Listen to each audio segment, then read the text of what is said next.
Please welcome Semafor's Andrew Friedman.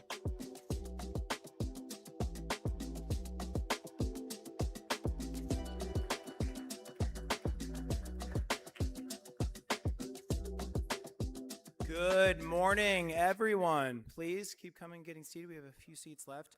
You picked a warm one in DC today, so welcome. I'm Andrew Friedman, General Manager and Head of Public Affairs and Corporate Partnerships here at Semafor, and thanks so much for joining us this morning.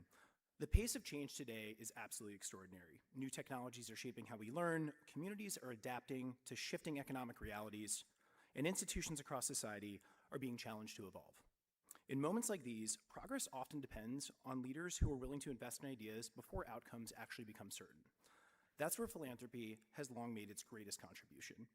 Beyond funding programs, it has served as a catalyst for innovation, bringing together people, resources, and expertise to tackle challenges that no single sector can solve alone. As we look towards the decades ahead, its ability to accelerate solutions and expand opportunity may be more important now than it's ever been before. That's exactly why conversations like the ones we're hosting today are so timely and so important. Semafor launched in 2022 with a commitment to transparent, global, fact-based journalism, and we've grown to over 1 million subscribers since then by helping audiences understand the forces reshaping business, policy, and society. Today's discussion truly sits squarely at that intersection. Before we begin, I'd like to extend a sincere thank you to our partners that Stand Together and Reynolds American for making today's conversation possible, and also for their commitments to fostering dialogue around the future of philanthropy and civic engagement. With that, let's get started. Cheers.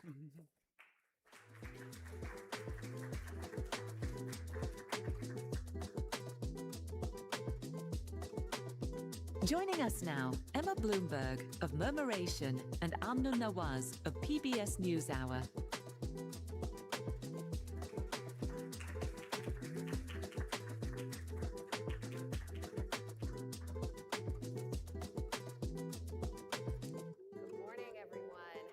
Today. Excellent. Emma, welcome. Thank you so much for being here. Thank you for having me. Just before we begin, I think we should explain to everyone why your voice is a little hoarse this morning. Do you want to celebrate with everyone here? I mean, let's go Knicks. So jealous. It was totally worth sounding like this today. It was so, I'm restraining myself from making this whole conversation about the game. We'll talk about that another time. Let's talk about your company. You launched back in 2014 with a focus on community-driven civic engagement. It's a lot of words we hear a lot. Yes. But what did those mean to you? And tell us about how you work and operate today. So when I founded Murmuration, the idea was there were all of these community-based organizations across the country who were trying to do that incredibly hard work of elevating the voices that tend not to be heard, right? And the thing that I saw wherever I looked across the country was really well-meaning people doing incredible work without access to the tools and data that the entrenched interests had, that the big nationals had.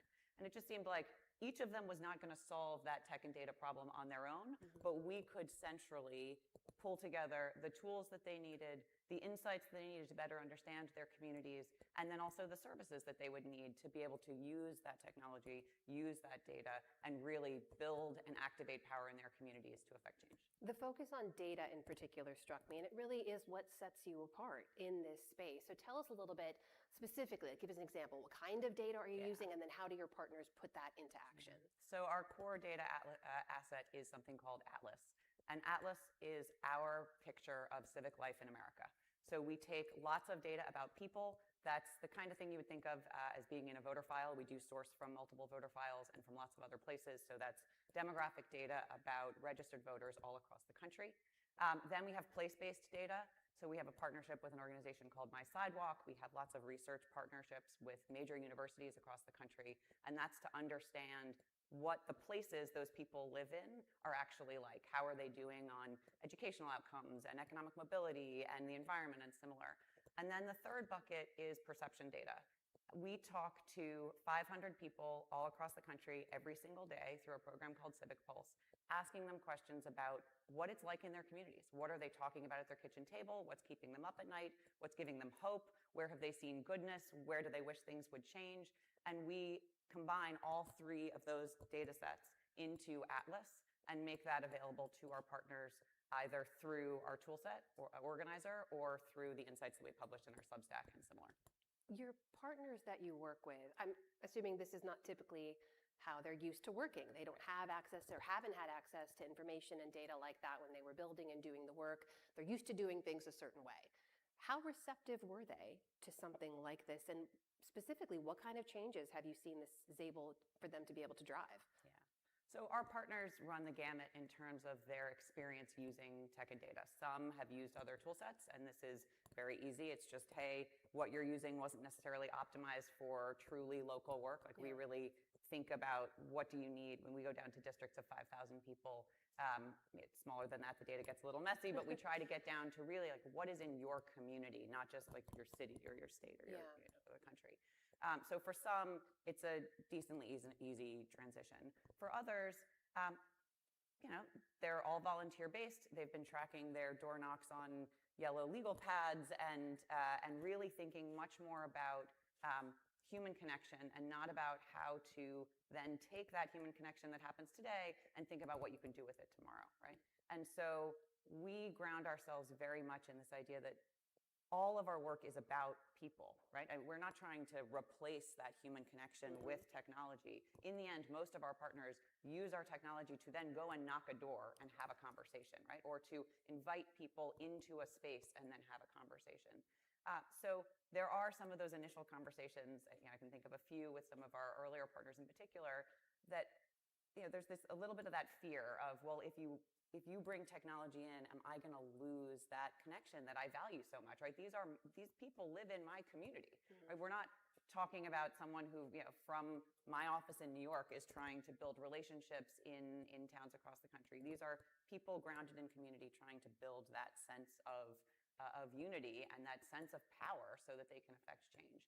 And so helping them to understand that technology is an enabler of that kind of connection.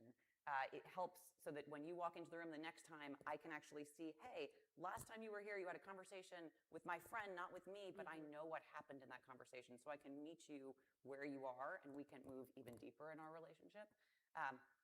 It's why we have a services team and it's why we're a nonprofit, right? Because we want to be able to spend that time with the organizations that we work with, helping them to understand how to use this not as a replacement for people, but as a way to deepen connection with people. Some of the language you use when you're talking about your work really struck me because it's not the stuff we're used to seeing when it comes to philanthropic or charitable work or community-based civic engagement work.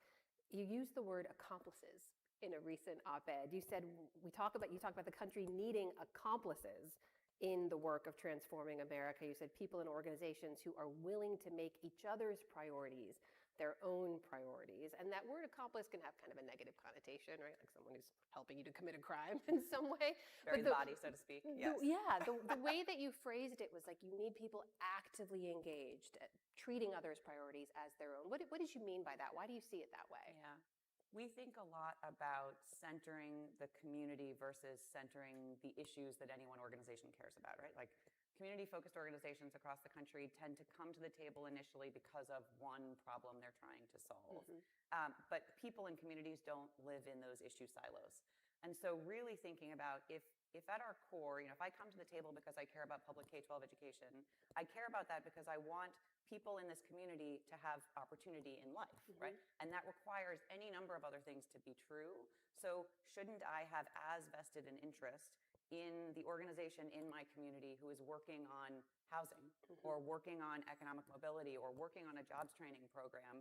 In the end, it's the same people, right? And so if my end goal is that they have opportunity, I only win if we all win. And so this idea of, allies are important, right? I can support you in that slightly more passive way. But the reason I use the word accomplice is we're trying to think about how can you really get people in communities to roll up their sleeves for each other and to do the hard work of saying, all right, that's not my priority right now, but we're all better off if I help you achieve it. I know a couple people who are going to speak later will talk about the Be the People effort, right? That's coming up, launching launching very, very soon and thinking about what sort of the next 10 years of that can look like. Again, for me, that's very much grounded in this idea of there are organizations across the country who are doing incredible work, people across the country who are doing incredible work.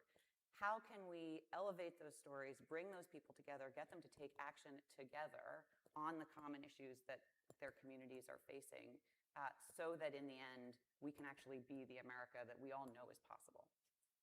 The funding piece of it is key. You are a nonprofit. Yes. None of this happens without funding and resources going into a lot of these efforts and the change that you want to see happen. You've called for changes in the funding models at the heart of this. You basically said when funding is designed to reward isolated outcomes rather than shared impact, that impact becomes harder to achieve. What specifically needs to change about the way the money is flowing? Where should it be going and in what way that's not happening right now? So look, in many cases, the money is flowing to some of the right organizations. I'm not trying to say it's all going to the wrong places. I think the opportunity that philanthropy really has, if you think about people in government often are sort of time-bound by the election cycles, right? Corporations have to think about profit as part of, keeping themselves sustainable. Philanthropy has this opportunity to invest in that long arc of civic engagement, right? Civic engagement is not just showing up to vote. There happen to be elections every year, but people say every 2 years or every 4 years, right? Civic engagement is the really hard work that is happening in communities every single day, all year round. And what I think we see from a philanthropic standpoint, we get to work with so many organizations who get one-year grants when the work of civic engagement has to happen every year, when you need that sort of continuity of building those relationships. They are not typically funded to be accomplices, right? They're funded to achieve specific goals. None of us believe that any one organization can solve all of the problems that we're trying to solve, right? So if we take as a premise that we need many organizations to be successful, what would it look like to say in your grant agreement, as part of achieving your goals, you have to demonstrate that you worked really closely with, 2 other organizations, or that you helped another organization on their issue? Or what does that, how do you start to think about the various ways to reward organizations for doing what I think we all know needs to happen, but often becomes secondary because there are requirements built into that grant that are very specific to a single issue, a single organization, and a finite period of time? That also means changing how we measure success, right? Yes. What metrics we're looking at. Is that something that should be changing too? It's not just about feeding X people or serving X people. It's about something bigger and broader. Yeah, I mean, one of the things we're really excited about at Murmuration is this idea of how over time you can start to measure community thriving, right? Many people have tried any number of ways to do this. I think that where we are right now with technology and with data allows us to make, I think, some really deep inroads into that. What we're really excited in particular is the fact that we've built this infrastructure for listening at scale. And so to be able to find those leading indicators of community health, rather than waiting for the lagging indicators that we usually wait for, like, school test scores only come out once a year, right?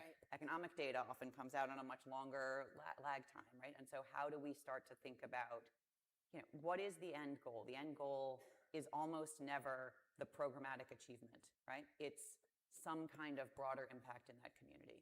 So how do you start to think about how to put all those pieces, all those programmatic pieces of the puzzle together to create that bigger picture? You can measure the health of a city Yes. at any given time. So New York must be doing really well today, right? I will say, on the subject of community, what has been so incredibly beautiful over the last couple of weeks of this, this sort of playoff run is, usually you get on the subway and everyone's just looking at their phone. Yeah. And right now, you get on that subway and all of us, I've got my Knicks bracelet on, all of us are wearing some kind of gear and we're looking at each other and we're high-fiving each other, and there is this real sense of community that you don't often get to see, and I'm incredibly grateful for. So every community needs an NBA Finals run, Yes. is what you're saying. Simple. We should just work towards that. I'm always curious about the why behind the work. The work you do is so incredible. It's so novel and unique in so many ways. You previously worked at the Robin Hood Foundation, but you also used to work in government. You were in the New York City mayor's office. How did that experience inform the way you do this now, and how did it lead you to this work today? Yeah.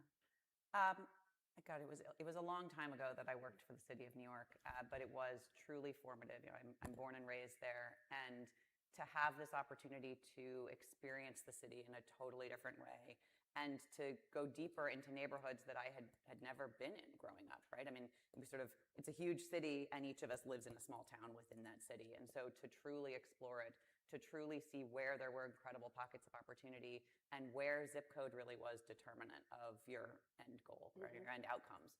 That was part of why I ended up at the Robin Hood Foundation, right? This idea that I could be really part of giving back to the city in the city that made me who I am, and that I thought should be able to provide opportunity for so many people.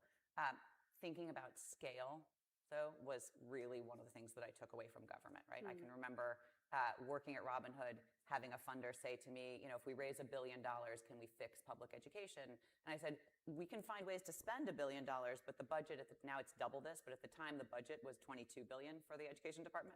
So it's nice to have, but it's not the whole picture, right? We have to think about systems change if you want to really change that whole picture. And that all led me to get much more into the policy and advocacy side, which is just this idea of, yes, we need programmatic direct service. Yes, we have to help people who are in crisis today.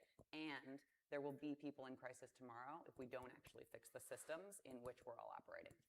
In the brief time we have left, this generational question always fascinates me, which is to say the next generation of leaders are more disillusioned with institutions of power, the systems that we currently have in place to properly serve us, to feel as if they are being served and empowered.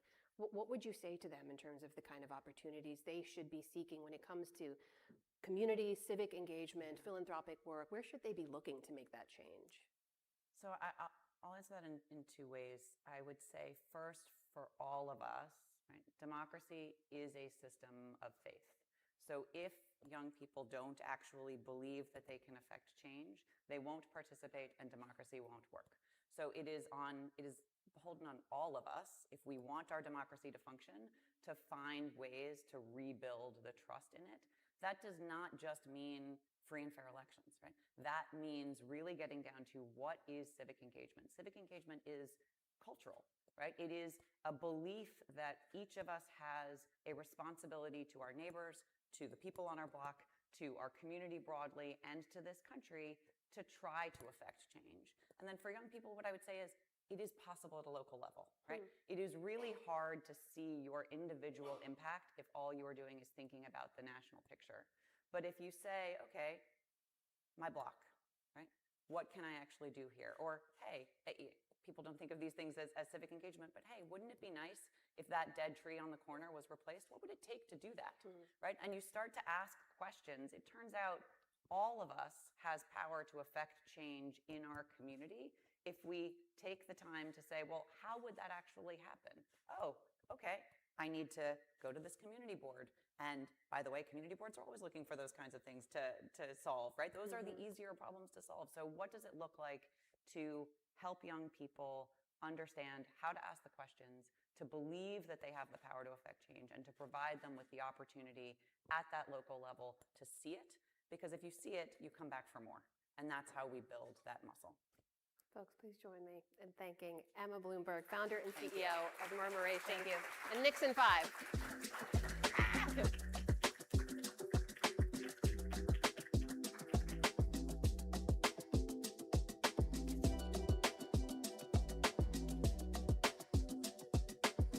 Please welcome the Republican representative from Utah, Blake Moore, and Semafor's Nicholas Wu.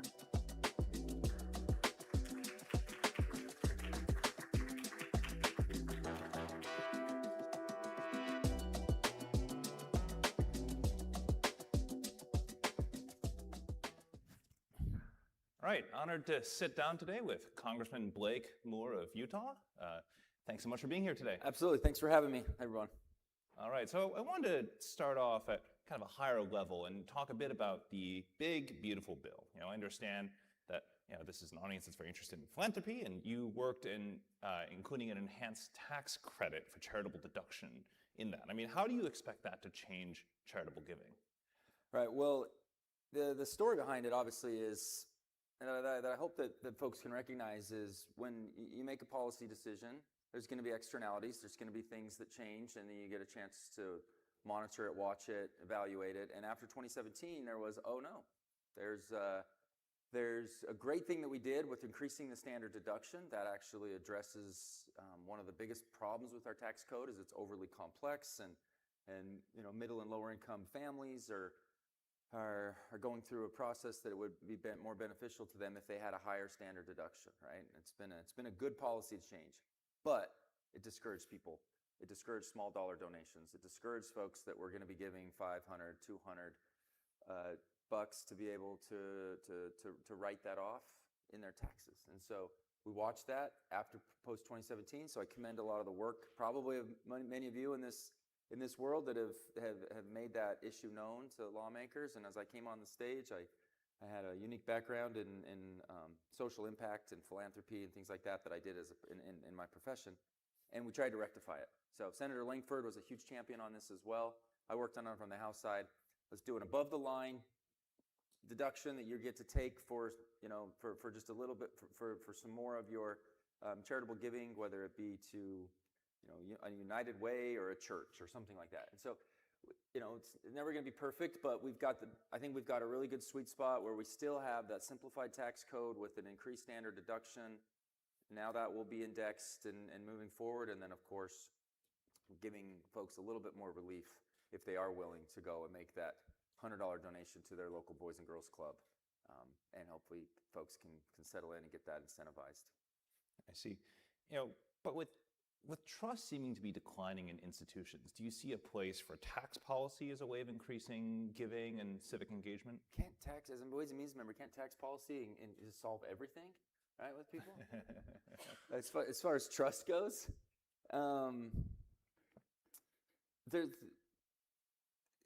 I guess I can't speak to the broader trust in institutions, right? That would probably be for another seminar.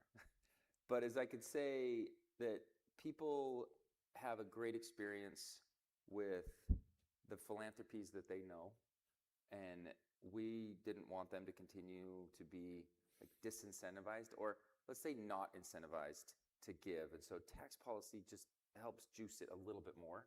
And that was what the intent was for kind of Langford and my motivation, and many others. This was broadly accepted among everybody, just to make it a bit more of an incentive to do it. So, Big Beautiful Bill has passed. It's being implemented. Folks are now talking about maybe a third reconciliation bill before the midterms. I mean, where do you see tax policy on charitable giving heading next?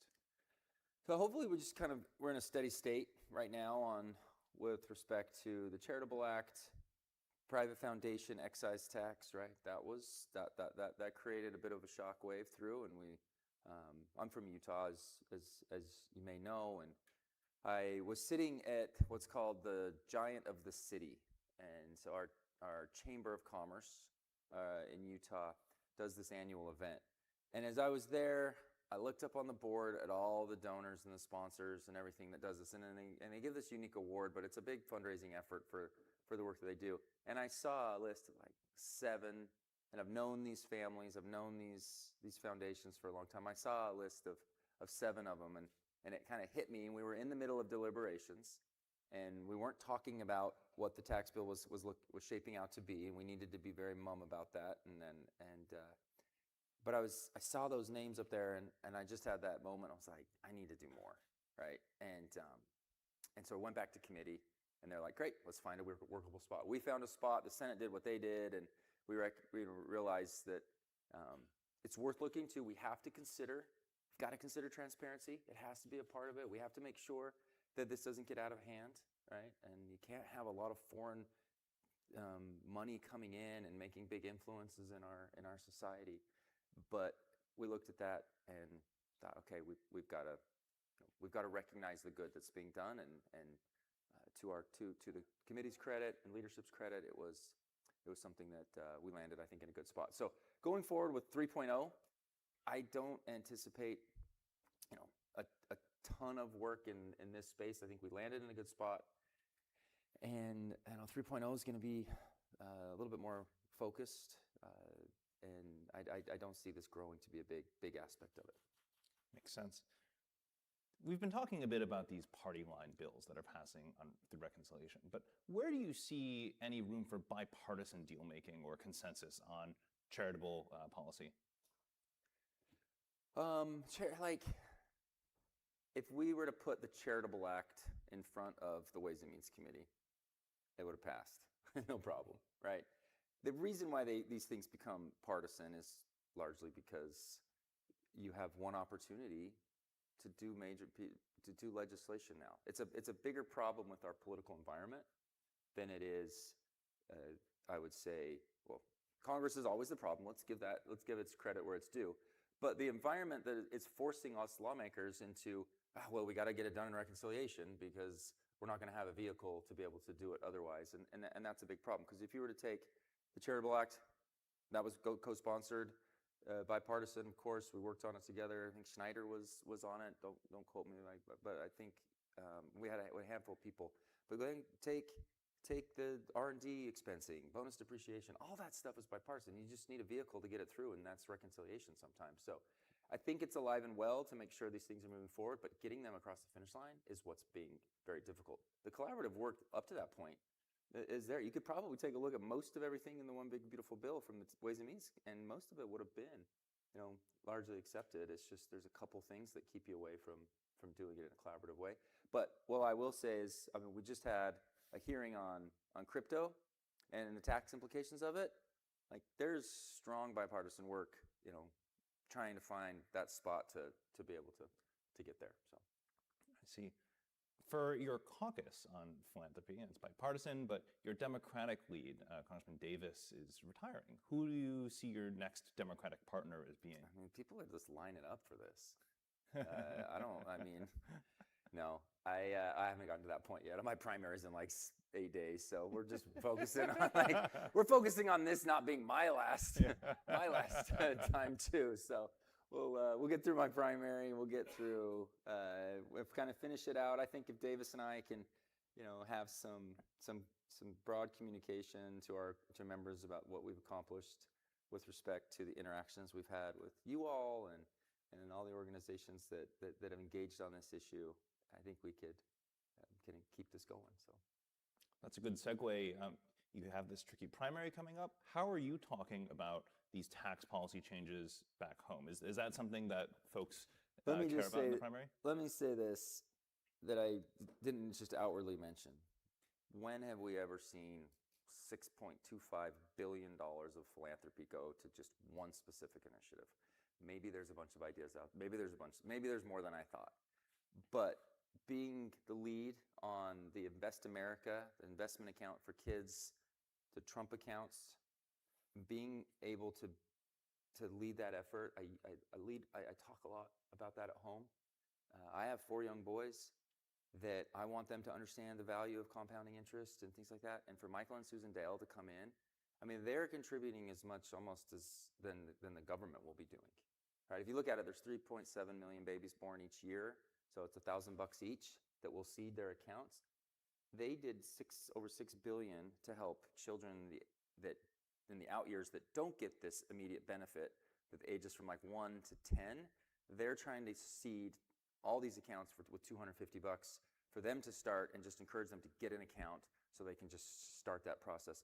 So philanthropy has come in beyond what I ever expected on an initiative that was, kind of like a 401k issue, right? That's the difference between the two. So I'm so grateful. And then when I'm the guy that's pushing back on increased excise tax on private foundations, I go and look and say, well, look at what the Dell family did with this. Look at what other foundations are doing in our community. And so the work that you all are doing is being recognized.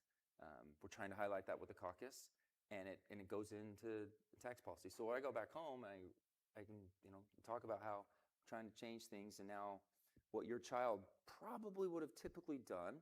Love 529 accounts. Those are specifically for education, and there's different tax implications. But a Trump account, really, you don't start saving for your own retirement. You don't kind of kick off a Roth or an IRA, or even start investing in a 401k until you're 30. I think you graduate college, you pay down some of your student debt. You can Secure 2.0 allowed you to pay down your debt while your company contributes to your 401k. we're moving this process up 30 years for people to just put a few bucks away. And those dollars that they're going to get as a 7-year-old, because grandma and grandpa decided to do $100 for each grandkid that year for Christmas into their investment account, like, I think it's a game changer. Right? I hope it's a game changer. And like that message back home, it resonates. I think we'll see. I guess we'll see in a few weeks. We'll see. Now, I'd be remiss without asking about at least some news of the day. We've reported that a fellow Utahn, Jason Chaffetz, is interested in being the Director of National Intelligence. He's also expected to be in the mix for governor of your state. I mean, do you think he'd be a good fit for either job? This is the first I'm hearing about DNI for Chaffetz. Well, obviously, for the Director of DNI, that's statutorily required to have intelligence background. So that's actually the first I've heard, so I won't necessarily comment on it. But yeah, governor race is going to shape up. We'll see how it all shapes up. I'm going to do that whole thing where you dodge a question. But if you admit it, you're dodging. It's kind of not like, the annoying coy politician thing to do. But there'll be a lot playing out. We're still ways away. It's funny how these things all start shaping up way too soon, and I think there'll be some. It'll be fun. It'll be a fun race to watch. Our current governor is doing the thing that not everybody does. They commit to what they said they were going to do, and he's done a good job putting us in position. We have a big thing coming up ahead in 2034 with the Olympics, and so Utah is going to be on the map for the next 8 years, and it'll be a good time to find some good leadership that we can see it through. We'll take the honest dodge. As there's in the House in probably a half hour, an hour or so, they're going to be voting on a FISA extension on these surveillance powers. But the issue at the center of that seems to be the Director of National Intelligence, and who's in charge of that right now, the acting director, Bill Pulte. Do you think he should remain in that job if this is what's holding up this whole process? Great question, and I won't dodge it. I will direct this one. So FISA should pass. I'm very frustrated if this doesn't pass. I'm very nervous, and I'm prayerful that our nation won't experience anything adverse because of this. So, like, at the core, we need to be able to pass a clean extension of FISA. But it's Congress, and this is how things are leveraged this way or the other way. I like the president's plan of the way he communicated. I will find a permanent person. I'm going to use this individual to draw some of this down. Folks, I've been in the intelligence world. The DNI served a really great purpose from its inception, and that was to make sure that agencies were talking to each other. I think we're over the cultural battles that we had pre-9/11. Within the agencies that do intelligence, they're communicating, they're talking. It's not this sort of competitiveness that they had, or we're not going to share our stuff with you. Like that stuff's over. I think we've thwarted that issue, and the DNI just adds another layer of bureaucracy within the intelligence, and I don't. When you have a guy like John Ratcliffe running the CIA, things are going in the right direction. So the DNI does need to be pulled back. There's individuals that come from all these different agencies to come into this central location. I'm great if we decentralize that, put folks back there. So I love that plan about the White House there. If this is just a sticking point on one particular person, if there wasn't a statutory requirement that there has to be intelligence background in there, then I'm great with like a civilian non-associated with the intelligence community coming in and being a manager of people and moving these things around and doing this drawdown. I'm great with that. But because it's required, this is a sticking point for FISA, we can move to that next selection more quickly, and that's where I hope we get to in a very short time. I see, and that's all the time we have. So thank you so much. You bet. Thank you all. Let's give him a hand.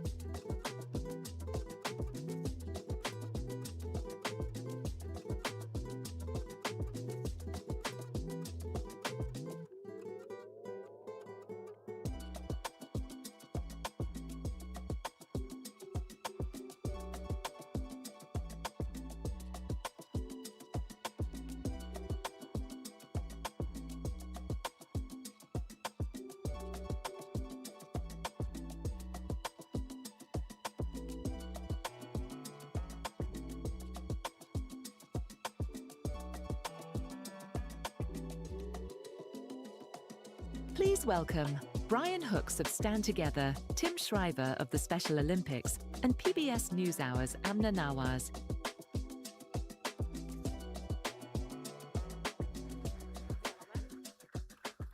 Hello again. Hello, Brian and Tim, so good to see you. Thanks for being here. Thanks for having us. Okay, so before we talk about where we are today, I want to ask each of you sort of a bigger picture question about how we got here, which is this issue that philanthropic efforts of all kinds, focusing on all kinds of issues, hunger, poverty, et cetera, have been around for a very long time, and yet we're still having some of these same conversations. So I'm just curious, big picture, when you look at this, why is it that the social challenges we're dealing with persist and remain sort of immune to some degree to a lot of the philanthropic charitable investment that's been made over the decades? Well, you want to go with that first? I'm not sure the premise is right. I think great philanthropic efforts combined with public investment have made significant differences in the quality and culture of our life. They haven't solved our problems, but they've made, I'm sort of a boomer and everybody blames my generation for all the problems. I think that's wildly unfair. And not because it's my generation, but because I think the country's made enormous progress on many issues: race, culture, gender orientation, all these kinds of things. As we've made progress on some, other problems have arisen. Yeah. And I think what philanthropy's been really good at over the years is spotting problems before government and often before corporate interests spot them. And I think what I'm seeing now, at least, is that people are beginning to spot a new problem. I'll use just a quick metaphor here. The Special Olympics movement grew up in the late 60s when about 200,000 Americans were institutionalized in the country, and people thought the problem was people have these very troubling disabilities. That wasn't the problem. The problem was the attitude in the culture toward people who are different. And so the Special Olympics movement sort of named that problem, which was a different problem than the government had named, and the different problem even than most families had named. Doctors certainly had named the problem as the child. The Special Olympics movement named the problem as the culture. And so the question was, how do you change the culture? How do you engage people? How do you build connection? How do you overcome stigma? How do you reverse stigma and replace it with competence and giftedness? So you have a 50-year history of organizations like us. We're not the only one, obviously. Being philanthropically supported largely by small gifts, by the way, not by major foundations or corporate interests, although those came along and have made a huge difference, but largely supported by people of goodwill who also spot the problem. Yeah. And who also say, wait a second, that's what I believe. I see that kid who's 12 years old, Down syndrome, she deserves to be treated well. Here's 25 bucks. So I think what we're in the midst of now, Brian can talk to this, is spotting a new problem, which has emerged in the wake of some of the great work philanthropy has done over the last half century. And that problem, you could frame it 1,000 different ways. You call it, I often refer to it as the crisis of connection. That's a new issue. It's always been around to some extent, it's human, but now we have new factors in play and new questions about who's causing it and what the problem really is and what the interventions can be. That's where I think philanthropy has its great gift, which is to be able to experiment actively in the identification of trends that are simply, just emerging into consciousness and begin to find ways to address them. So when you look at this history of what's worked and what hasn't, what do you see and how does that fuel what Be the People is doing? Well, I think we have to know what problem we're solving. And so, there's a time when it's appropriate to kind of optimize within our existing systems, and philanthropy can play a role in that, building on what we've got to help people do better. And then there's a time to recognize that our systems are insufficient to meet the moment. And it's at that time that we have to recognize we need to reimagine the institutions, the systems that help support people to live good lives. And I think that we're in a moment right now where optimizing isn't going to cut it. We have to transform the basic institutions that we rely on to live well together. And if we don't do that, we're going to continue to see the crisis of connection, the problems that are making everything that we try to do in society harder. So I think about it, our 20th century institutions were not designed to solve our 20th century problems, but also they weren't designed to make the most of the opportunities that we have going forward. You take an example, something that we work hard on at Stand Together is education. We got an education system that was designed for an industrialized age. And you can debate on whether or not it worked very well in the 20th century. It's certainly not preparing kids right now for success in the 21st century. The good news is that people recognize this. It's hard, though, to move from an old system to a new one. And I think philanthropy can, as Tim was saying, sort of see a little bit around the corners, ahead of the curve. If we want to go from a one-size-fits-all education system that kind of treats kids as they should fit into the system to a system of individualized education that recognizes each kid learns differently, and we need to be able to prepare kids to be resilient no matter what comes, we need new models. And so philanthropy can take the risk on some of those new models. We've got a project at Stand Together in partnership with the Walton Family Foundation that does this. It's called the Vela Education Fund, and it's a venture capital model. It takes a lot of risk in terms of betting on first-time education entrepreneurs with the hope that some of them are going to find the thing that can really scale. Now, we thought we were taking a lot of risk. We thought we'd see a lot more failure. It turns out there's so much demand for this kind of new education that 85% of the 5,000 projects that Vela has supported are now sustainable without philanthropy. But when you prove that kind of a market out through philanthropy, other capital can follow, and that's where you can see not just better systems within the previous definition, but transformed systems that prepare people for success in the new world. Put that all in the context of where we are right now, too, to solve this problem. You mentioned that the crisis of connection, we've all talked about in so many different ways. Fraying social fabrics, right? Mistrust in institutions and institutions of power. Do either of you worry that that same mistrust or lack of faith applies to philanthropic institutions too? Well, I mean, as a person who approaches philanthropy and has for the last 45 years. Be careful, Tim. I don't usually distrust philanthropy. I usually ask philanthropy. So I think most of us are in positions where philanthropy is seen as a lifeline. So do I mistrust Bloomberg or Stand Together or Ford or MacArthur? No. I mean, honestly, to be blunt, no, I don't. I try to influence them. I try to convince them of my point of view like everybody else does. Yeah. But am I cynically sitting on my hands saying the Ford Foundation is ruining the world? No. I mean, maybe I should be more critical, but I'm not. Brian, how do you look at it? I think when you look at the country at a macro level, from a national level, it's very easy to just see the negative. And so, sure, there's plenty of mistrust of all of the major institutions, and frankly, a lot of that is earned. Yeah. Right? We are living through a lot of really hard problems right now. We haven't figured out the solutions. Skepticism is a good thing. But when you actually look at the country from the bottom up, and Stand Together is in 1,300 communities across the country. We support hundreds of organizations that are doing hard work to solve problems of poverty, of family separation, of violence in communities, addiction, you name it. The story that's being told at that level is a very different story. It's a story of everyday Americans coming together to help solve problems that those in their communities are dealing with. And the incredible thing is when you ask a person that shows up at the organization called the Phoenix, which is a group that we support that addresses addiction, and takes a Saturday to work out. It's a peer-to-peer physical fitness organization that helps people recovering. Takes a couple of hours on a Saturday morning to work out with somebody who's struggling with addiction. If you ask that person who did that, who benefited most from that interaction? Was it the person you were helping or was it you? They can't tell you, right? Because we need to be needed. And when we help people, we find meaning in our lives. And that's happening all over the country. So if you look at us from the top down, we are a divided country, we don't like each other, and we can't get big things done anymore. But when you actually go to communities and you see what's happening on the ground, the story of our country right now is very different. The problem is that story is not breaking through. And we become the stories that we tell ourselves. And so if that national story that we're no longer capable of big things and we're too divided to trust each other, if that's the only thing people hear, we will become that country. And so this is the project that Tim and I and Emma, who spoke earlier, and more than 50 other organizations have come together to try to tell the true story of our country. There's a movement happening at the community level. Be the People puts a name to that movement and lifts up the good work and then invites other people to get involved. But one of the things you just heard, maybe it was obvious, is the identification of a new problem. Right? So if you think about the crisis of connection, people think about it in mental health terms. There are significant mental health challenges. They think about it in terms of association institutions. There are major problems with trust in institutions. Brian just named a new problem, which is the story Yeah. problem.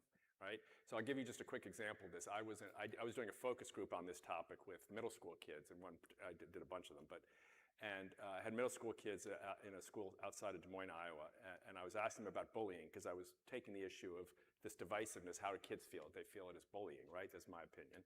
So I asked them, is a big bullying problem in your school? And she says, well, not that. There's about 15 kids. No, it's not that big a problem in our school. I said, well, are the adults good when there are bullies? Do you feel like adults are accessible? She said, yeah, I think adults are pretty accessible. Teachers here are pretty good about that kind of stuff. You know, if we need to talk to somebody, they're here for us. I said, well, what about on the playground or outside in recreation when there are bullies? And she stopped me and she said, you know, that's the third question you asked me about bullying in our school. We don't have a bullying problem in our school, sir. If you want to find the bullies, I'll tell you where they are. When I get home at night and I watch my mother watching television, that's where bullies are. The adults are the problem in our country, not the kids. This is a middle schooler who said this to you, Yeah, by the way? you see, she was at 7th or 8th grade. Is she available for interviews tonight on the news hour? No, but I mean, so here's the thing. I'm an educator by training. I think school. It's all I think about all the day long. It's like what I went to bed thinking about, what I wake up thinking about. And she was basically saying, there's a different problem. Yeah. And guess who she's pointing to as the problem? Us. That's a harder problem to solve for philanthropy, to own the role of the media, the role of the algorithm, the role of partisan news, the role of politics more broadly, as perpetrators of the problem we're trying to solve. Go tell, Representative Blake Moore would probably agree with me on this. If you told people in Congress today that actually we don't need to change schools, although we do, we don't need to just address addiction, we need to change you guys. You're the problem in the country. You'd get I've tried this, by the way. I don't recommend it. How'd that go? But I'm just sorry to say, it's true. So when you get to that kind of an insight, at least when I feel like we start to frame the solution, the funding strategy very differently. How do we change the narrative? How do we engage people in seeing themselves in a narrative that's different than what they see on the news? How do we rebuild confidence that you don't have to distrust people because they're Republicans or Democrats or black or white or rich or poor? You might have healthy cynicism. You might have a challenging idea about what's true and what isn't, but that shouldn't break your spirit. Now, here's the good news on that front. Yeah. And I completely agree with what Was Tim that bad said. news? Yeah. The good news is when you actually get to what people truly want. Yeah. They don't want to be those people. They That's don't right. want to be the bullies. Absolutely. They don't want to be the us versus them people. right. When you ask people, and we've done the research on this, there's a phenomenal group called Populous that gets at what people truly believe, not just what they tell pollsters in public. 70% of Americans, more than that, across all demographics, when you ask them, what's your vision of a good life? What is it you aspire to? They will tell you, what I aspire to is I want to contribute in the lives of those in my community. This is what they see as the life of meaning. Now, the challenge is they don't think anybody else thinks that. They think they're the only ones because they don't see it, right? That's not what they see on television or on the internet. So they're staying silent. They're not representing that belief. And when you say, well, how are you doing? Are you actually realizing your aspiration? Only 30% say they are. So there's this huge demand. So in order to physician heal thyself, right? In order to solve this problem of we are the problem, we don't actually have to persuade people to think differently. No. We have to give them permission to be who they already want to be. We want to bring out the best in degree, people. Brian and I differ a little bit on this, but some degree of leadership. People leaders have an outsized role in defining the narrative. It's not to say that it's accurate. It often isn't. I agree with you. But we do need, people do ask, where's something I can believe in? And you can push them to the associational level, to the family and the community level, and their own agency to make a difference. But it really helps when you have a governor or a mayor or a CEO or a school superintendent who offers a consistent message of agency, hopefulness, and stick-to-itiveness. What you'd almost call the sort of generative American story at its best, not at its worst, and that's been bad, but at its best, the generative American story of creative problem solving still resonates. Totally but people agree. do need to see Totally agree. people, Yeah. which is why, in the work that I've done both with Brian and separately on dignity, we're trying to convince people that to lead is to lead with dignity in this moment. Because to lead with contempt is to actually, you might win a race, you might get even a good financial quarter, but you're running the risk of destroying the future of the country, and that's risk enough to change. One last question for each of you briefly before we go, and I should have disclosed at the top of this conversation in case it's not already clear that Stand Together is a foundation partner of Semafor in today's summit. That's why you see their name behind us here. But briefly, in a sentence or so, what does success look like if we're having this conversation 5 years from now? Well, we have a very simple metric. Brian and I share this. Gallup and others, not just because we're here, have polled this number. Are you confident that Americans can solve their problems? For the first time last year, it tipped above 50% saying no. I think it was 58% said no. We want to move that number. That's a quantitative measure. We either move it or we failed. In my view, straightforward, hold us accountable or hold ourselves accountable. Are you raising children who have confidence that the country can solve its problems? Are we educating children? Are we leading our companies? Are we leading our faith-based congregations out of a contemptuous worldview that saps cynicism and optimism? So that's a number, because when you talk soft talk like this, attitude talk, culture talk, people are, well, how are you going to know if it works? There's a quantitative measure. I hope we can come back in 3 years and we can report that we moved it. 100%. Look, and if not, we should change what we're doing. This is exactly right. If Americans believe that they're part of something bigger than themselves, and what they do matters. Right. This gets to this number that Tim's talking about. History demonstrates there is literally no problem that we can't overcome together. If we don't, then the problems overwhelm us. And we scapegoat each other and we blame people and that's the explosions of. And so it's the 250th anniversary of the Declaration of Independence, the document that sort of, marked this notion of the American spirit. When we work together, when we find meaning in our lives by helping others to succeed, there's no problem that we can't solve. The opportunity that we see is to make sure that that is the story of the next 250 years. And I think we're up to it. We just got to bring out the best in the country. Brian Hooks, Tim Shriver, thank you both so very much. You. Please join me in thanking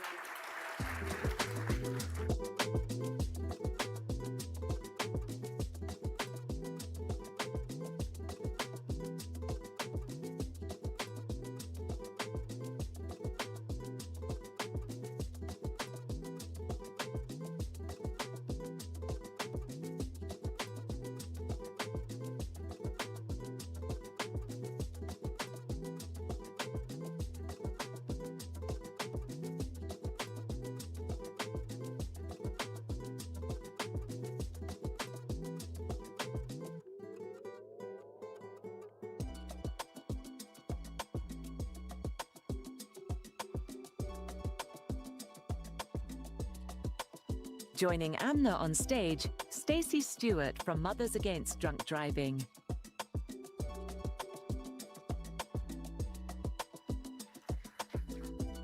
Hello again.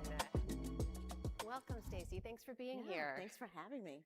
So I have to say, MAD, Mothers Against Drunk Driving, is one of those institutions that's so deeply ingrained in my generation's cultural memory, growing up in the 80s and 90s, the PSAs and the commercials, and just its power in messaging. You've been leading the organization through a strategic transformation since 2023. Tell us about that, what that's entailed. Well, MAD is most people in the audience at least have heard of MAD. I meet a lot of people, though, unfortunately, that either wonder whether or not we are still around or a lot of young people who've never heard of us, right? So when I started at MAD in 2023, the board chair and I talked, and he said to me, look, and my previous experience had been at March of Dimes.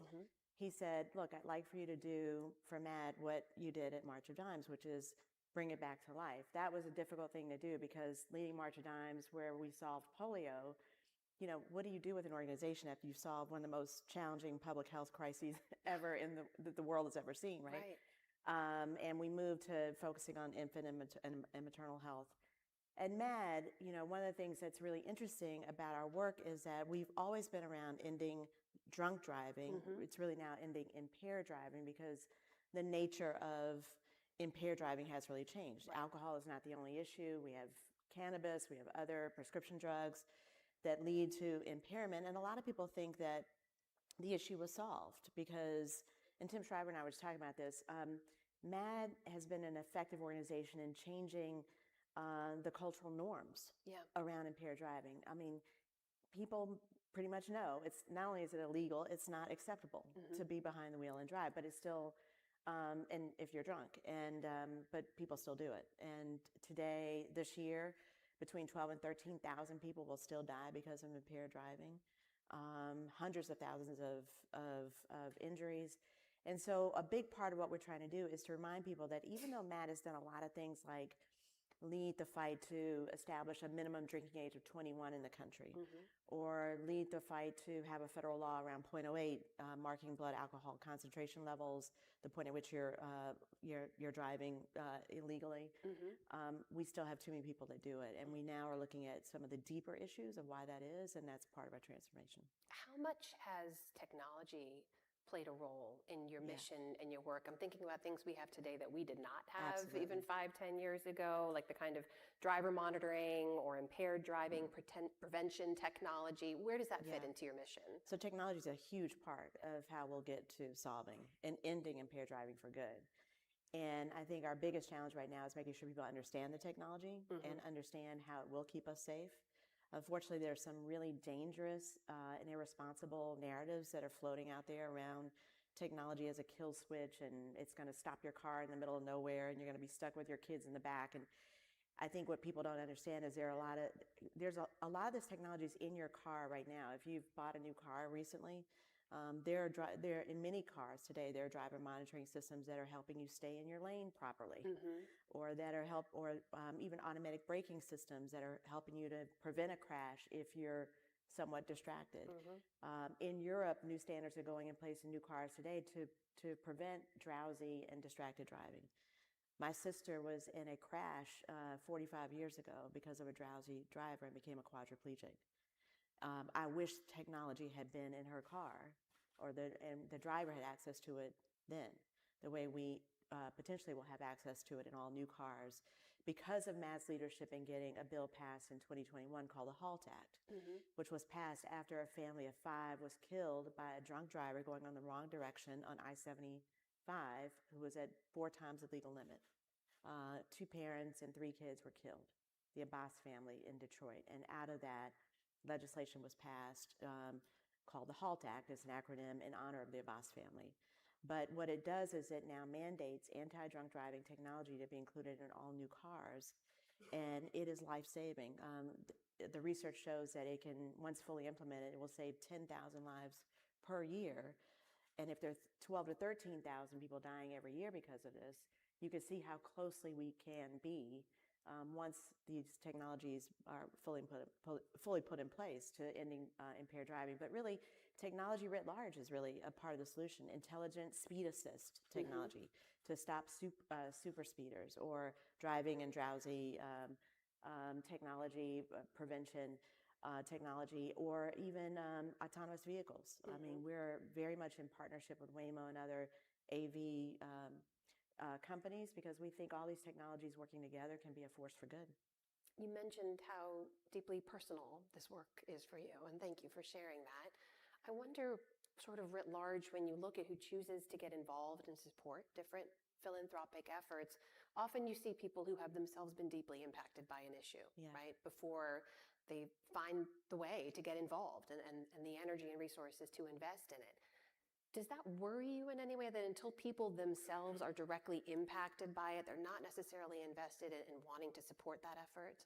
Yeah, I kind of see that a lot. I mean, even in my previous work, even at March of Dimes, if you didn't have a baby that was born prematurely, you may not understand, how deeply impactful that issue can be. The same can be true in MAD. We have thousands and thousands of people that have been impacted as victims and survivors of impaired driving crashes. But what we also know is about 2/3 of all Americans will be impacted in some way by this issue. Either it'll happen to you, it'll happen to someone you know, a loved one, a friend. Everywhere I go, I ask people in a crowd and say, how many people know someone, or of someone, or your family or neighbor has been impacted? And many, many hands will always go up. And so I think sometimes because we tend not to hear about, there's so many issues to deal with, there's so many problems and challenges in the world. Any one of them can get lost in the morass of everything that's going on. And I think it's important to remind people that even though it may not be top of mind every single day, or even if you are someone who's not personally impacted, the storytelling that we do with our victims and survivors can be very powerful, because it puts everyone in the position of thinking, wow, if it happened to someone like them, it could probably happen to me if it hasn't already. And so part of what we do at MAD is we definitely tell the stories of our victims and survivors to remind people that it is entirely possible. These things happen out of nowhere sometimes. I just was at the congressional baseball game last night and met a young woman from Waymo who's been there for a week and a half, who showed me pictures of the car crash she was in high school on the GW Parkway here, where a drunk driver was coming up behind her going 80 miles an hour on GW Parkway, crashed into her car. Her car flew up in the air. Oh my gosh. And part of her mission of working at Waymo is she understands how if you don't have a driver in a car, they can't be impaired. So she's motivated by the mission of Waymo, right? But that was just a random conversation with a young lady that I'd never met before, right? Yeah. So, and she doesn't have that conversation with people every day. Yeah. The trauma of that is awfully hard for her, I think, to actually recall. In fact, she almost had tears in her eyes when she was recalling the story. So I think part of our mission at MAD, we were started by a woman that lost her daughter due to a drunk driving crash. A part of this is to remind people that we have not grown beyond this issue. We are still living in a place where people are still, even though we have Uber and Lyft and all these solutions, people are still making these decisions. And the last thing I'll just say is that what we know now is that a lot of the impaired driving crashes, about 2/3 of all the fatalities from impaired driving crashes happen due to drivers who are at twice the legal limit. About 80% of them know or admit that they have problems with alcohol or they're alcoholics. And also the CDC has said that people that get arrested for DUIs will have been driving 80 times before they ever get arrested. 80 times. 80 times. So we're dealing with, not in all cases, but a lot of this issue is caused by a very, very hardcore number of people who are dealing with severe mental health issues, severe substance use disorder issues. And so part of our transformation at MAD is also to make the connection between impaired driving and all these other issues that have actually come up today in other conversations around mental health, substance use disorder, and things like that. So that's also a part of our transformation as well. I mean, there is so much overlap between a lot of these conversations today. So I'd love to get your take on this more broadly when it comes to philanthropic efforts, because you've talked about the limits of philanthropy, right? You spoke previously about some of the policy changes, coordinating with government that had to be seen through for the mission to actually have an impact. And you've said philanthropy alone, right? Like funding alone is not going to be able to solve a lot of these problems. So in your experience across all these number of organizations, when have you seen philanthropy at its most effective? What has to happen? Yeah. Well, I think one of the things that is really critical for us is when philanthropy is willing to take risks and to step out and try new ideas that may not have been tried. I mean, when philanthropy is working well, it's doing that. Government funding won't do that. Government funding is going to rely very heavily on a lot of history and a lot of proven experiences, and it's not that as a nonprofit leader we're not willing to show the results. I mean, I feel very compelled to show results for the work that we do, but a lot of things that we're doing in transformation are things that we have to try that have never been tried before. Now, when we try things, we try to look at data and evidence to inform whether or not we're making good choice and try to make good decisions about that. But it could be trying new things that, again, have never been done before. And I think that's where we need a partner in philanthropy to be with us. The other thing about resources writ large, I think, is really important, because funding and money is really important. A lot of the power from MAD and for MAD and with MAD has often come from the voice of people and our advocacy strength and our ability to inform policymakers on both sides of the aisle about the issues that we face. So we got the HALT Act that I mentioned earlier passed on a bipartisan basis. We try to make sure that everyone understands there's no reason for impaired driving to be seen through any kind of partisan or political lens. Unfortunately, it still does happen, and it saddens me that that happens. But one of the things that we did, we used to have a national president, and we got rid of that one spokesperson, a voice to represent the totality of impaired driving, and we replaced it with national ambassadors, about 6 or 7 people who come from all walks of life, who talk about the issue of impaired driving, from rural communities, urban communities, from all kinds of socioeconomic backgrounds. Because what we want to be able to demonstrate is that impaired driving can be an issue that impacts anyone in any place, in any community, at any time. And it doesn't matter whether you're a Republican or a Democrat, you're from a blue state or a red state, like these are issues that impact us all around the country. And so the power of resources overall, philanthropic resources, advocacy and volunteer resources, money, all those things really make a big difference for the work that we do. And you're speaking from a wealth of experience here, we should say, not just leading March of Dimes, Fannie Mae Foundation, United Way worldwide. I was curious to see you actually began your career in investment banking. Yeah. What led to the switch from that field to this one? Was there an event or a moment? So a lot of people look at my career and think that is awfully crazy. How did you go from Wall Street to like running these big nonprofit organizations and running a foundation? And to me, it makes perfect sense. It's all very consistent. It all makes sense. I went to Georgetown undergrad. I was an econ major and went to Michigan for business school. I was very interested in banking, but what I was really interested in was using business skills to do good. And when I wanted to go work on Wall Street, I had an interview for a sales and trading job at Merrill Lynch, and I had gotten the #1 lottery slot for this interview, and I thought, okay, I'm going to go into the Merrill Lynch interview because I love Merrill Lynch, but I don't want to do sales and trading. And I told the people that, and they said, okay, well, what do you want to do? And I said, well, I'd love to do public finance, which is like corporate finance on Wall Street, but you're raising money for roads and bridges and schools and hospitals. And I thought that's exactly what I want to do.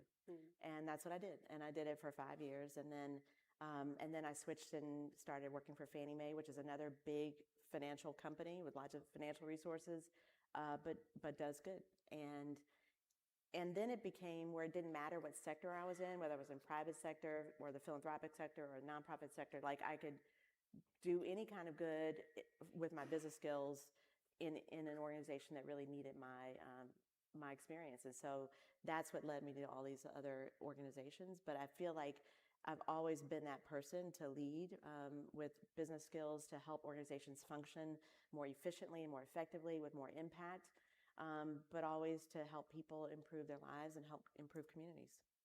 So it feels irresponsible if I don't ask this big question of everyone, but we are marking our 250th this year. Yes. You've worked on a lot of big issues over a number of years, and we talk a lot about the disagreements we have, how we can't seem to land on a single priority for us as a nation to focus on.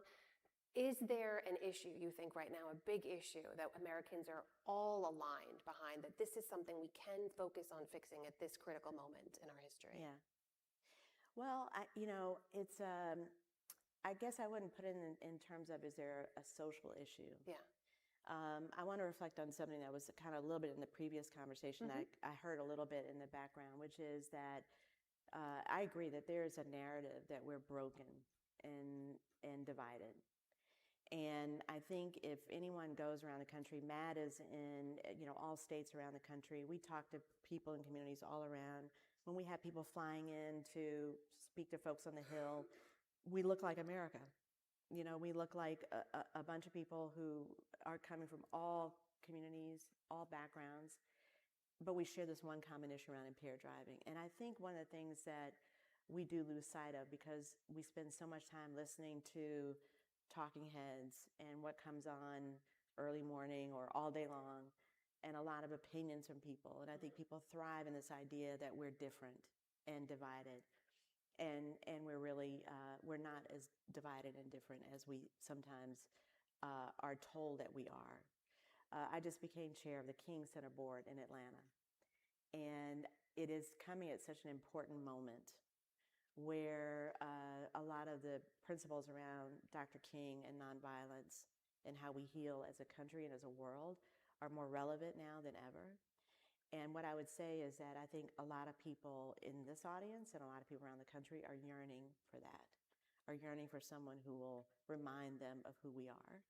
And I wish that we had more of that narrative going on right now, but I think in this 250th year, we ought to remind ourselves, we ought to, even if we're not hearing it ourselves, we ought to tell ourselves that and tell other friends and family that, because it's truer than most people will ever hear in their day-to-day lives. Here's to that. Yeah. Please join me in thanking Stacey Stewart, CEO of MAD.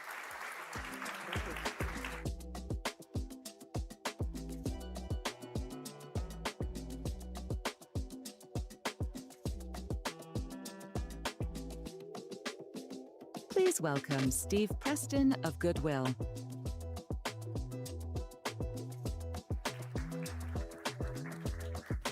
Hello. Thank you so much for being here. Please have a seat. Welcome, Steve. Thanks for being here. Thank you. Thank you for being here. A lot of hope and optimism in these conversations, I have to say. I'm going to walk out of here feeling really good about the world. You should. There's so much good going on. You've been leading Goodwill since 2019. Yep. And what struck me about that is you have had to lead an enormous organization through a major crisis, through the pandemic. Bring us up to speed. How have things been for the organization since the pandemic? Where are things today in terms of your operations? How did you come out of it? Yeah, so we have 150 local territories. They're all independent, so I run the national organization. So the pandemic was triage every day. You know, we were bringing in external support. I've got a business background, so it was, and I've been through similar crises. So we were able to really connect the dots for those local organizations. That we shut down 3,400 stores. We opened up 3,400 stores. We furloughed, I don't know, but I think probably 130,000 employees. And all the time trying to figure out how to develop programs to support people in our communities, because what we do is we help people get training and support they need to get jobs. And of course, so many people lost their jobs and didn't know what was future. So we were, doing drive-through job fairs where people didn't get out of their cars and they could stay masked, and employers would come. We would do any number of things. So we came out of it very strongly, and we got help from our friends in the process, which was great. And we're stronger than ever. We're stronger than we've ever been, and we just see unbounded opportunities for the future. So many folks will be familiar with Goodwill through, as you mentioned, that network of stores that are we've thank seen you, everywhere. shoppers and donors. So everything I have on today is from Goodwill. Give us a sense of where that network of stores fits into the larger mission in terms of who you support, how many people you reach, what you're doing day to day. It's huge. So our founder, 125 years ago, parachuted into Boston and just worked in the poorest of the poor communities, just doing whatever he and his wife could to serve people. One of the things they did is they collected clothes and gave them out to people who needed clothing. Well, they realized if I could employ these people to mend and clean these clothes, I could actually open a store, I could give them a job, I could train them skills, and they could have a different pathway. So that's where we started. So the social enterprise, the 3,400 stores, the 140,000 employees now, are kind of at the core of it. Many of those employees are people with deep needs that get skills within the stores and go up through our network. But we also have a network of 650 job centers that are outside of the stores that provide digital skills, trade skills, work with people coming out of incarceration, coming out of homelessness, all sorts of support, all with the intention to help that person achieve economic mobility self-sufficiently and hopefully a fundamentally different trajectory in life. And that's what we've been doing for 125 years. The other thing that the store does is we get a lot of funding from external sources. Philanthropy is extremely important to us. Government funding is extremely important. In addition, I think this year those stores will throw off $250 million to support those job centers, augmenting the support, which is many times when you get a grant or something, especially governmental grants, there are limitations. We're able to take that store funding and augment the support that those people get in ways that we wouldn't otherwise be able to do. I mean, in terms of scale, I read you're supporting more than 2 million people a year when it comes to job training. We touch 2 million people a year with some kind of support. About 200,000 of those people get what we would call intensive job support. That means you walk into a Goodwill center, a skilled professional career navigator is assigned to you, and they work with you on that whole journey. And for many of the people we serve, 87% of the people we serve have a high school degree or less. So you can imagine getting a credential or something, or a digital skill, and getting the support to deal with your other challenges, whether it's housing security or childcare or counseling. Getting those supports as well as a meaningful skill can absolutely fundamentally transform that person's pathway. And as many of you know, I'm sure because you're in the business, once you stabilize that family and they have a gainful employment, the lives of those children change, and in many cases, it's a multi-generational impact. And when you look at what young adults in particular are facing right now, I mean, you have experience dealing with the housing crisis, right? Yes. From your time under Yes. George W. Bush leading I was right in the middle of it. Yeah, housing and urban 2008. development there. We're in a different kind of affordable housing crisis Yeah. now. They have a whole generation of young Americans who will not be able to have the same kind of wealth builder that their parents or grandparents did, Yeah. right? They're stepping into a workforce that's really uncertain, and they have no idea if AI is going to take the job they've been studying for the last 4 years. Exactly. We've all seen these commencement addresses where people boo anytime AI is mentioned. When you're offering them support and training, what are you offering them that helps prepare them for that reality? What worries you most about what they're going to face? So there are a couple of different pieces there. Many of the people we serve would be less characteristic of those young people coming out of college. I do think what happens with the people we serve is we often think of the job as the destination. But the job is the starting point of a different trajectory. And that is because if I've come from a particular journey, many of the people, I mean, when we listen to these stories, it's sort of like, oh my goodness, but for the grace of God, there go I, right? They see the possibilities. They've achieved, they've gone through a program, they've achieved what they wanted to achieve. They're landing in a kind of job they've never seen before. They see people in the workplace who have jobs that they want. They understand what their future could look like. So they see what's possible. But an important element of that, which is also important for people coming out of school, is adaptability and the ability to continue to grow within the workforce. And I think for the first time ever, I mean, we are going through the most rapid transformation in jobs in human history without a close second. Yeah. It is happening so quickly. I just spent my, a month ago, spent a week at Microsoft with 200 other CEOs, kind of envisioning, understanding where they see things going.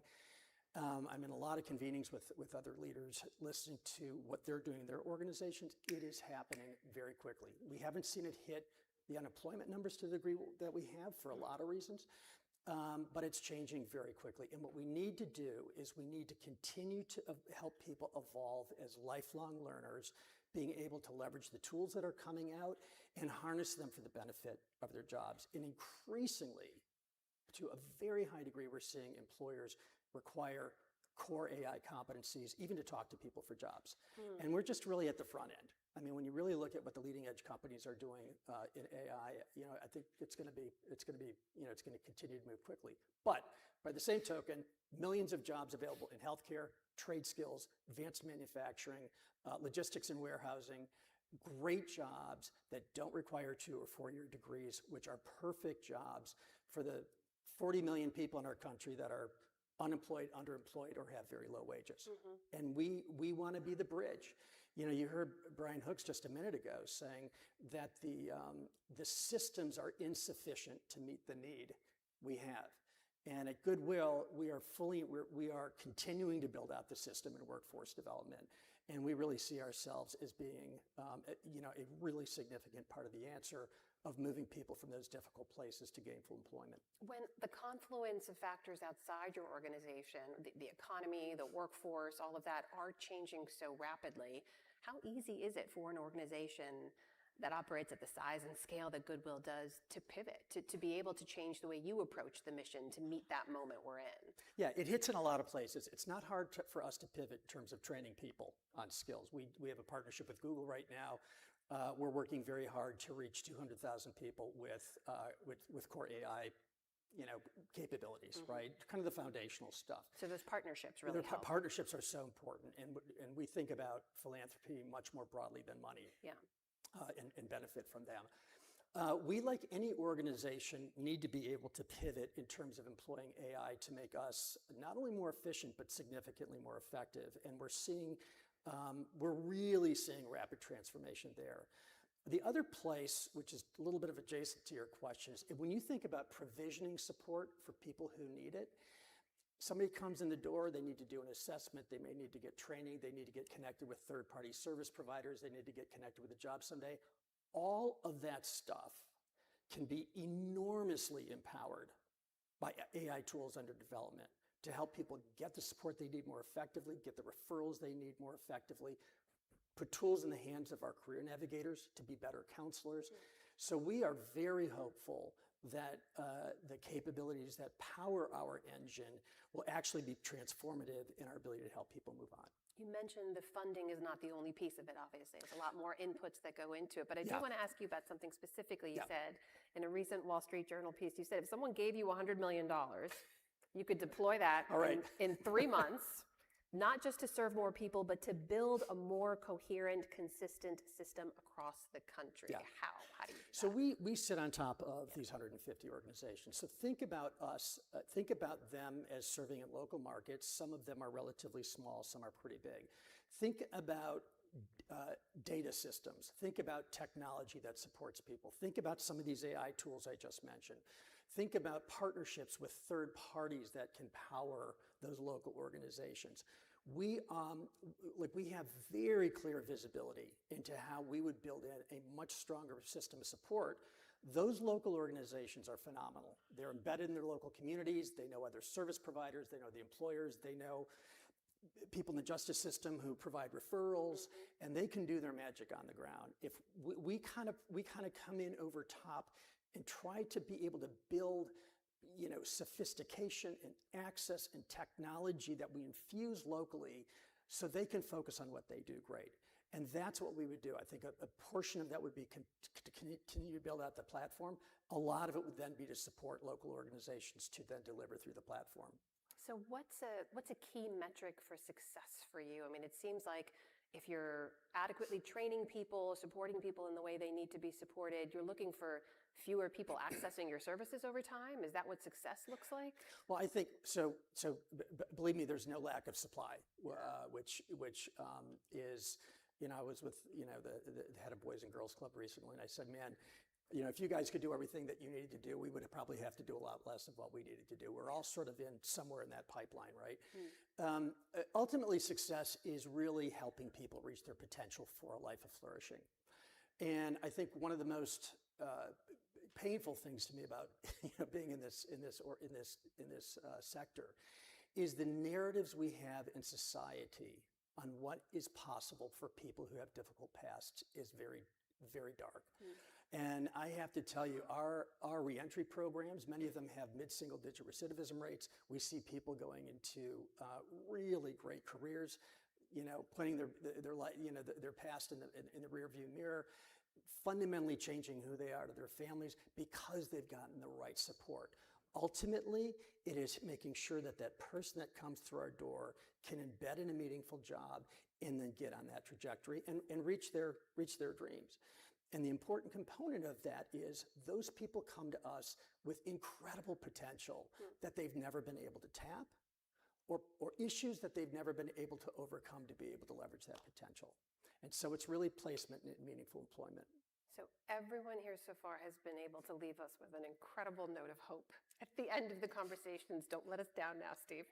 I have to ask you, because the trends are not inspiring, right? And sometimes the national narratives aren't either. Where do you look? Because you see and touch so much of it across so many different issues. Where do you see hope? Where do you see this is working, this is something that's scalable, this is what we should do?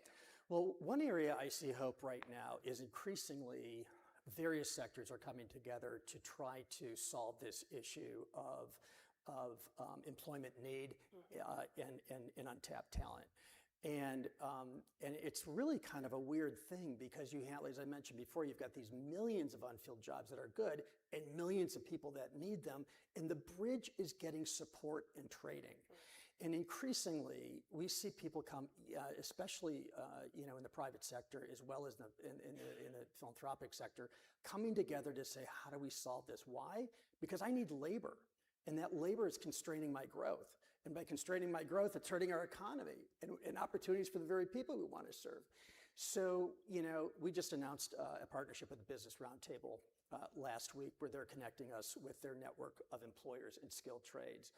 Accenture helped us build, fund, and rolled out a skilled trades program specifically for clean tech, which is going to 30 markets. Lowe's Foundation is supporting us with skilled trades because their customers need it.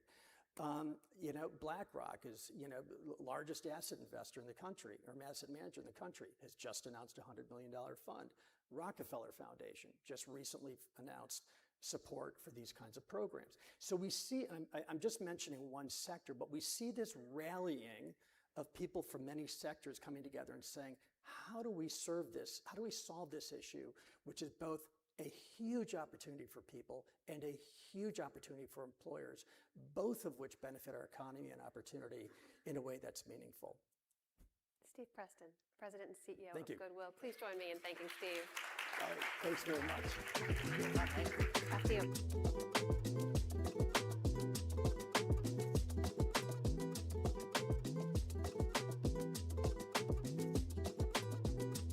Please welcome Asha Curran of Giving Tuesday and Semafor's Nicholas Wu.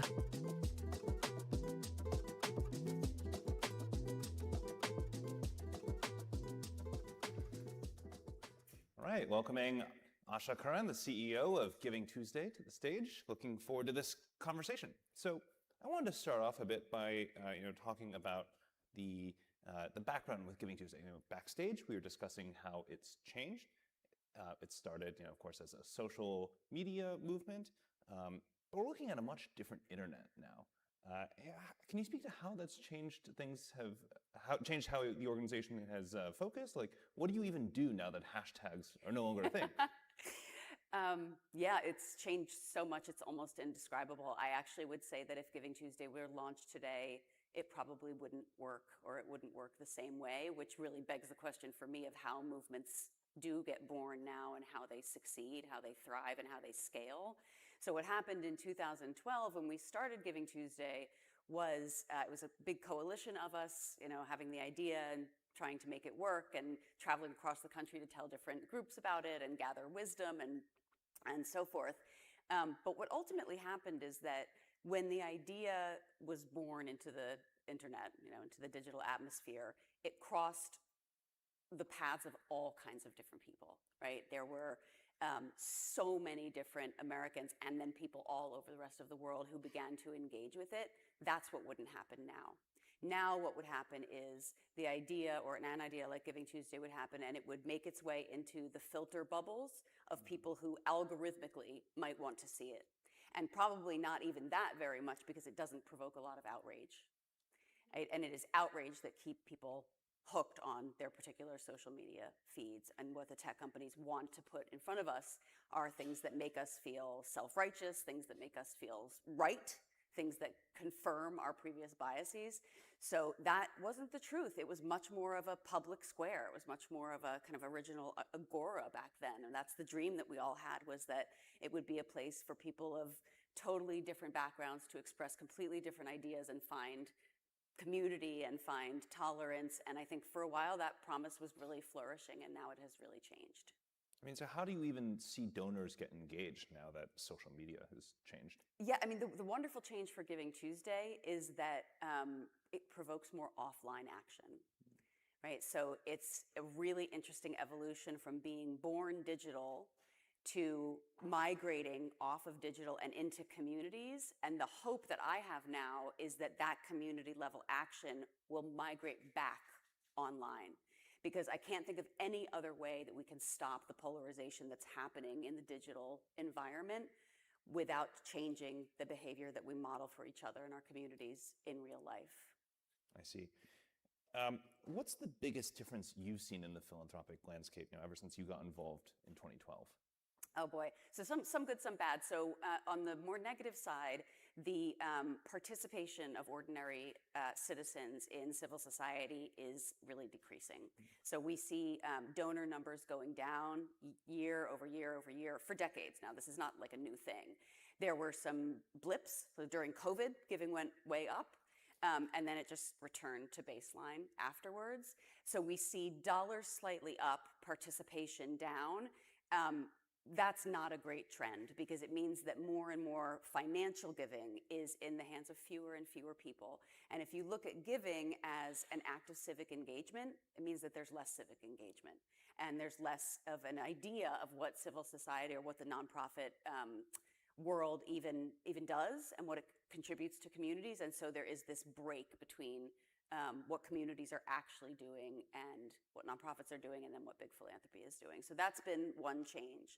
A better change, I think, is that there has been a really strong movement that Giving Tuesday has been part of toward collective giving. So the kind of vision of giving, or financial giving to nonprofits, I should say, because we try to look at generosity as a very, very broad landscape of actions. It sort of brought to mind, like, somebody sitting at a desk at the end of the year on December 31st and writing a check to UNICEF for their tax break. And now when we think of generosity, we think of giving circles, and we think of people coming together to advocate and coming together to solve problems, and all kinds of things that people are doing together that I just heard somebody say, that I think it was Brian, that make people feel that they're part of something bigger than themselves. And that's really the key to engagement. What is it that makes people feel that they are a fractal of a larger whole, rather than just floating out there in the universe alone? You mentioned how a lot of giving is often based off outrage. Is that how you break through then? If not outrage, providing that kind of positive vision? No, outrage is antithetical to giving. It certainly is attached to some forms of political giving, but not even that. If people who are like very seriously online are engaging in a level of demonization and polarization that is really the antithesis of generosity or pluralism or reaching out or real human connection. Incredible stat that our data revealed recently is that of Gen Z people who spend very little time in person with members of their community, about 40% of them believe that they have the power to help change things in their community, and that democracy is working. And for Gen Zs who spend significant time in real life with members of their community, that number jumps to 70%. A 30 percentage point jump just from spending time with actual people in an actual community offline. So what has surprised you the most as Giving Tuesday has morphed from this kind of movement into a standalone organization? Yeah, I think I have a much, much rosier outlook on life, believe it or not. I really do, because I think our data yields just over and over the fact that people are innately generous. So our project with Giving Tuesday is not how do we make people generous? How do we get people to give? Our project is people are already generous. And we lay out a welcome mat and an open door to a community and a whole lot of good ideas to share with people. But we're not telling people what to do. We're not setting rules about what generosity means. We are meeting people on their own terms. I see. A little while ago on stage, I was talking with Congressman Moore about how the Big Beautiful Bill had changed charitable giving. How has it affected your organization? It's affected my organization very little in a direct way. It's affected the morale, I think, of the nonprofit community and nonprofit leaders. It's made a lot of things significantly more challenging. But the truth is, I never believed or saw any proof that anything other than very significant numbers of high net worth giving is connected to people wanting to get a tax break anyway. People give for so many different reasons. That's actually the least of it. So from our perspective, the bill is just one part of what's been happening in aid and civil society for the past year. And things weren't in great shape before then anyway. So in many ways, this has provoked a really interesting reckoning. We all have to think about what are the next big ideas and how do we seed them and how do we tend them and steward them and watch them grow in this environment. But it is a chance to just brush off, like to just walk through a portal and leave behind all the things that were never working for people anyway. And one of those things is that there was far too much top-down intervention, right, baked up in the heads of experts of various kinds, and then imposed on people and on communities. And now I think there's more of an appreciation that the solutions to problems that communities face are coming from those communities. And the job of philanthropy is to put in place the enabling conditions and the civic infrastructure to make sure that community connection, contribution, generosity is visible and valued, that there's a healthy feedback loop so that people are really happy when they engage, there's a payoff there. That's a role that philanthropy could play a much, much more powerful part in. So what's next then for Giving Tuesday? What's on your wish list? Yeah, so our focus is really heavy on what we call civic intent, which is a phrase that we actually coined based on a survey. We have an instrument called Giving Pulse, which is a weekly survey of a representative sample of several hundred Americans every single week that we've been running for about 3 years now. The data from it is just golden, and it's really reassuring that people not only want to help each other, that they want to help each other across difference. They want to help each other even if they believe different things. And you would never know that from looking at your social media feed. It would really seem that people believe that other people, if they don't agree with them about certain issues, that they could just suffer. But real people in real communities don't actually think like that. So civic intent is simply a metric of how much does a person have the inclination to be part of their community, to contribute to their community. And we've yielded so many interesting findings. I mean, just for one, people who volunteer are significantly more likely to be in the depolarized category. So much evidence that just getting out of our houses, getting off of our phones, off of our computers, and connecting with real people is sort of the answer that's right in front of us right now. And there's so many things that we don't have the power or the capital to do in our everyday lives, but that is one thing we do have the power to do. Is that a way for us to combat the donor fatigue that we've been hearing about? Yes, I don't even believe there is donor fatigue. I believe, and may sound harsh, if somebody is getting tired of your messages, then that's on you, right? If you're a nonprofit who's making people tired of hearing from you, that's an engagement problem. And it's a real problem, right? How do we engage with people in this participatory age? People don't want to just be donors anymore. They want to have their hands on things. They want to build around their causes, right? They really want to get their hands in the soil. And treating them just as ATMs is really likely to push them away. So I don't think people get tired of giving any more than people get tired of loving. Right? These are all like very instinctive human actions based on incredibly core values that we all hold. Of our data, we put people in different categories, and we do have a category called determined miser. It means a person who's really genuinely like just not interested in helping or contributing in any way, but it's less than 5% of people. It's too bad that there's any people like that, but still, that leaves a whole big, vast majority of people who really are very, very eager to contribute. That's really interesting. We've been talking a bit about how the movement has changed. One thing I was wondering is, how are you seeing younger generations get involved with something like Giving Tuesday? Since I remember, when it was something that was a hashtag on Facebook, when hashtags on Facebook were still a thing, on Twitter and so on. Like, how do you see young people even finding something like Giving Tuesday in the first place? Yeah, so Giving Tuesday skews heavily toward the 18 to 34 age set for very unsurprising reasons, right? There aren't a lot of rules. There aren't a lot of barriers to participation. It's really an idea that was made to be given away, to be changed, to be shaped and remixed and reshared. We don't issue cease and desist letters because people do things with the logo or the name. We celebrate that and we amplify it. And that's a really important tenet of it. Young people resonate with that, right? Young people resonate with an area that they are able to just participate fully with. Young people are really generous. And I really, I think us olds just need to get out of their way a lot of the time and support them, but not like wring our hands and say, why isn't this younger generation generous? Why aren't they involved? Why don't they care about civics? They do all of those things, just maybe not in the ways that we would readily recognize. So the way that we approach youth engagement is really that they are the leaders and we are supporting them and facilitating and convening where we can, just the way we do for all of our other leaders. That is our role. as a nonprofit.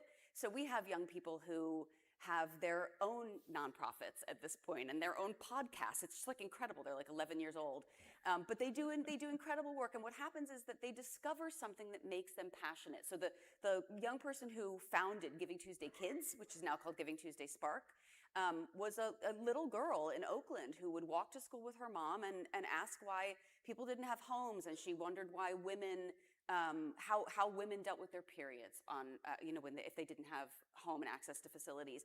And so she started sewing. She was a sewer. Started sewing little bags full of, hygienic products and little gifts and giving them out. And now she has like an empire that she's doing. It's just remarkable. But when I was a kid, people would tell us what we should care about.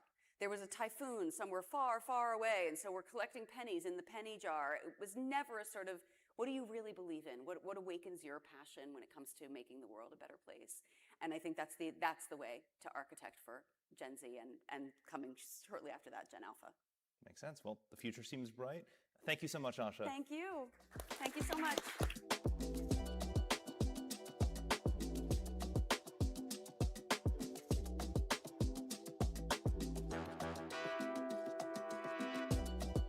Please welcome Shay Mustafa of Reynolds American and Semafor's Andrew Friedman.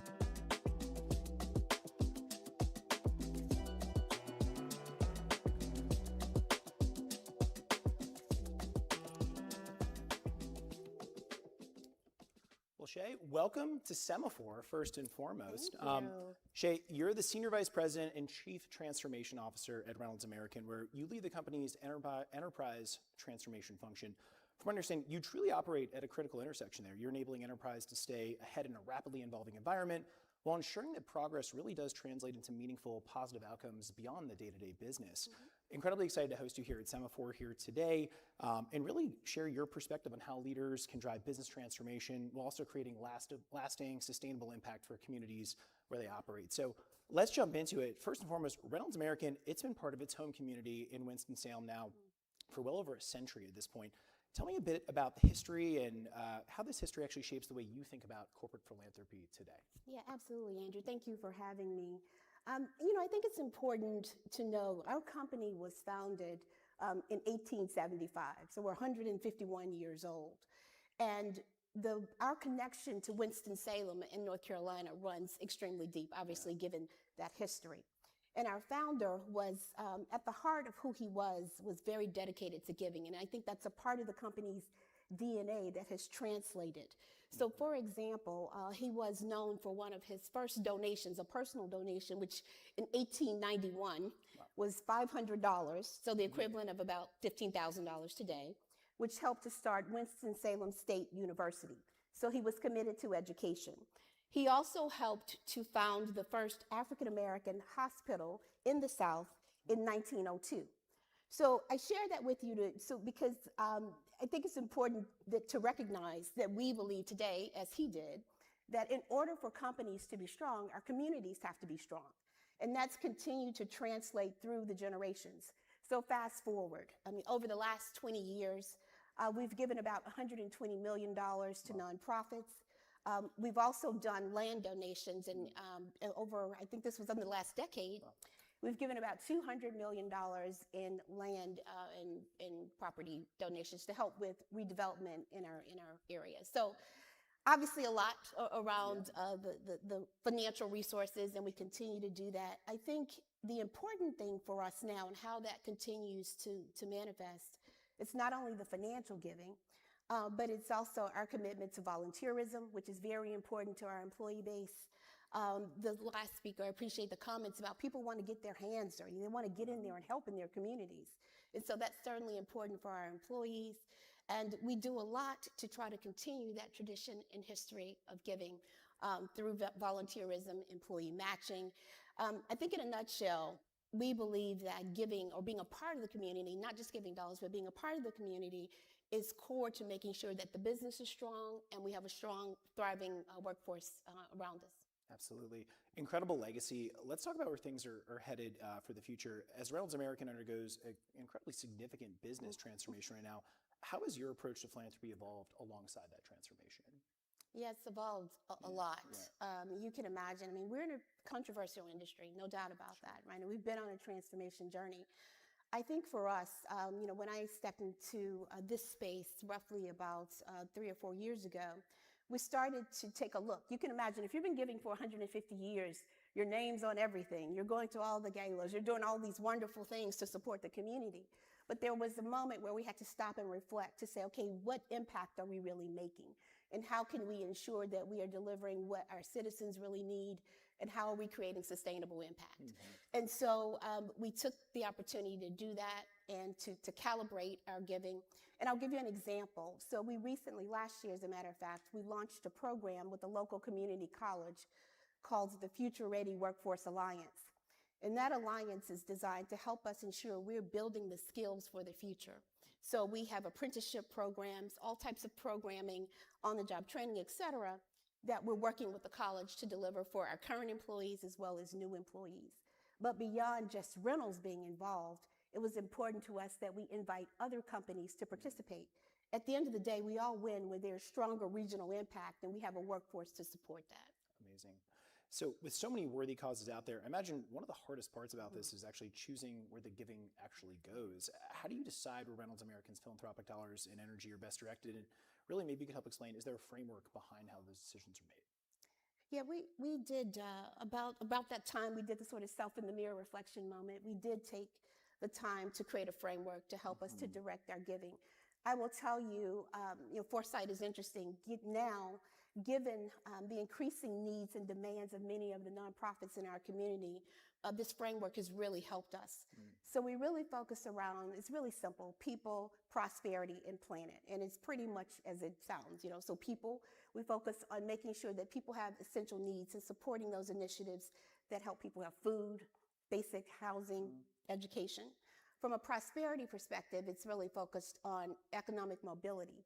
How do we help people with job training, access, financial management training, et cetera? And then from the planet perspective, because we want to be credible, we focus very heavily on our agricultural roots. So we do a lot around farmer livelihoods and crop diversification. So in the tobacco industry, as traditional products volumes decline, that means that our farmers are producing less tobacco. So we need to systemically think about how we can support their livelihoods and bring them along on the transformation. So what we've done is invested in programs that help them with crop diversification so they can plant other crops and continue to support their families and their communities.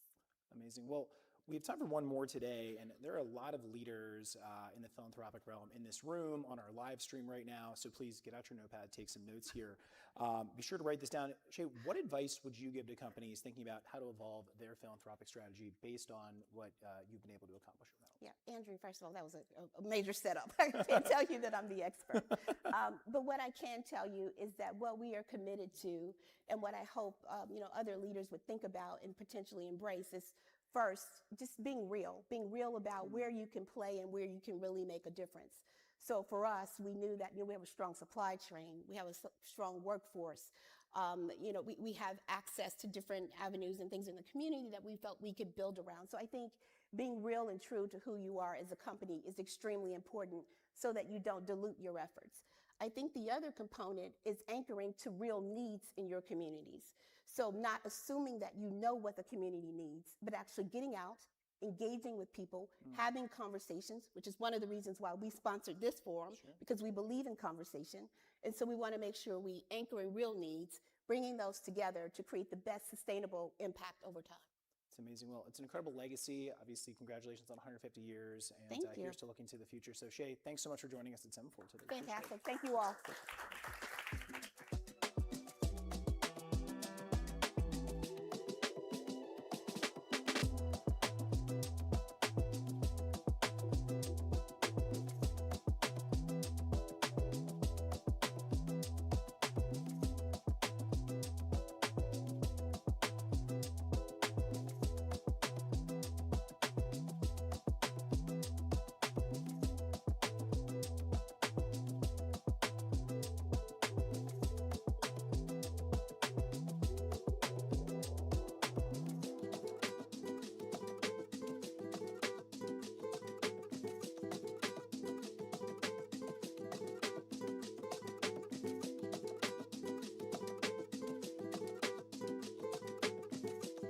Please welcome Marla Blow of the Skoll Foundation, Richard Bury Jr. from Robin Hood Foundation, and Semafor's Nicholas Wu.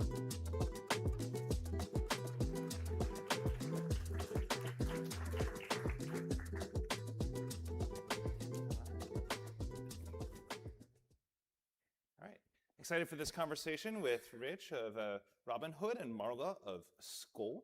I wanted to talk a bit about something that's been in the news, and that seems to be somewhat of a pullback in higher profile public giving. There's this big New York Times story on the pullback from the Giving Pledge, among other commitments. What strikes me about both of your organizations is they seem to be cutting against that trend. So, I mean, Rich, what's different?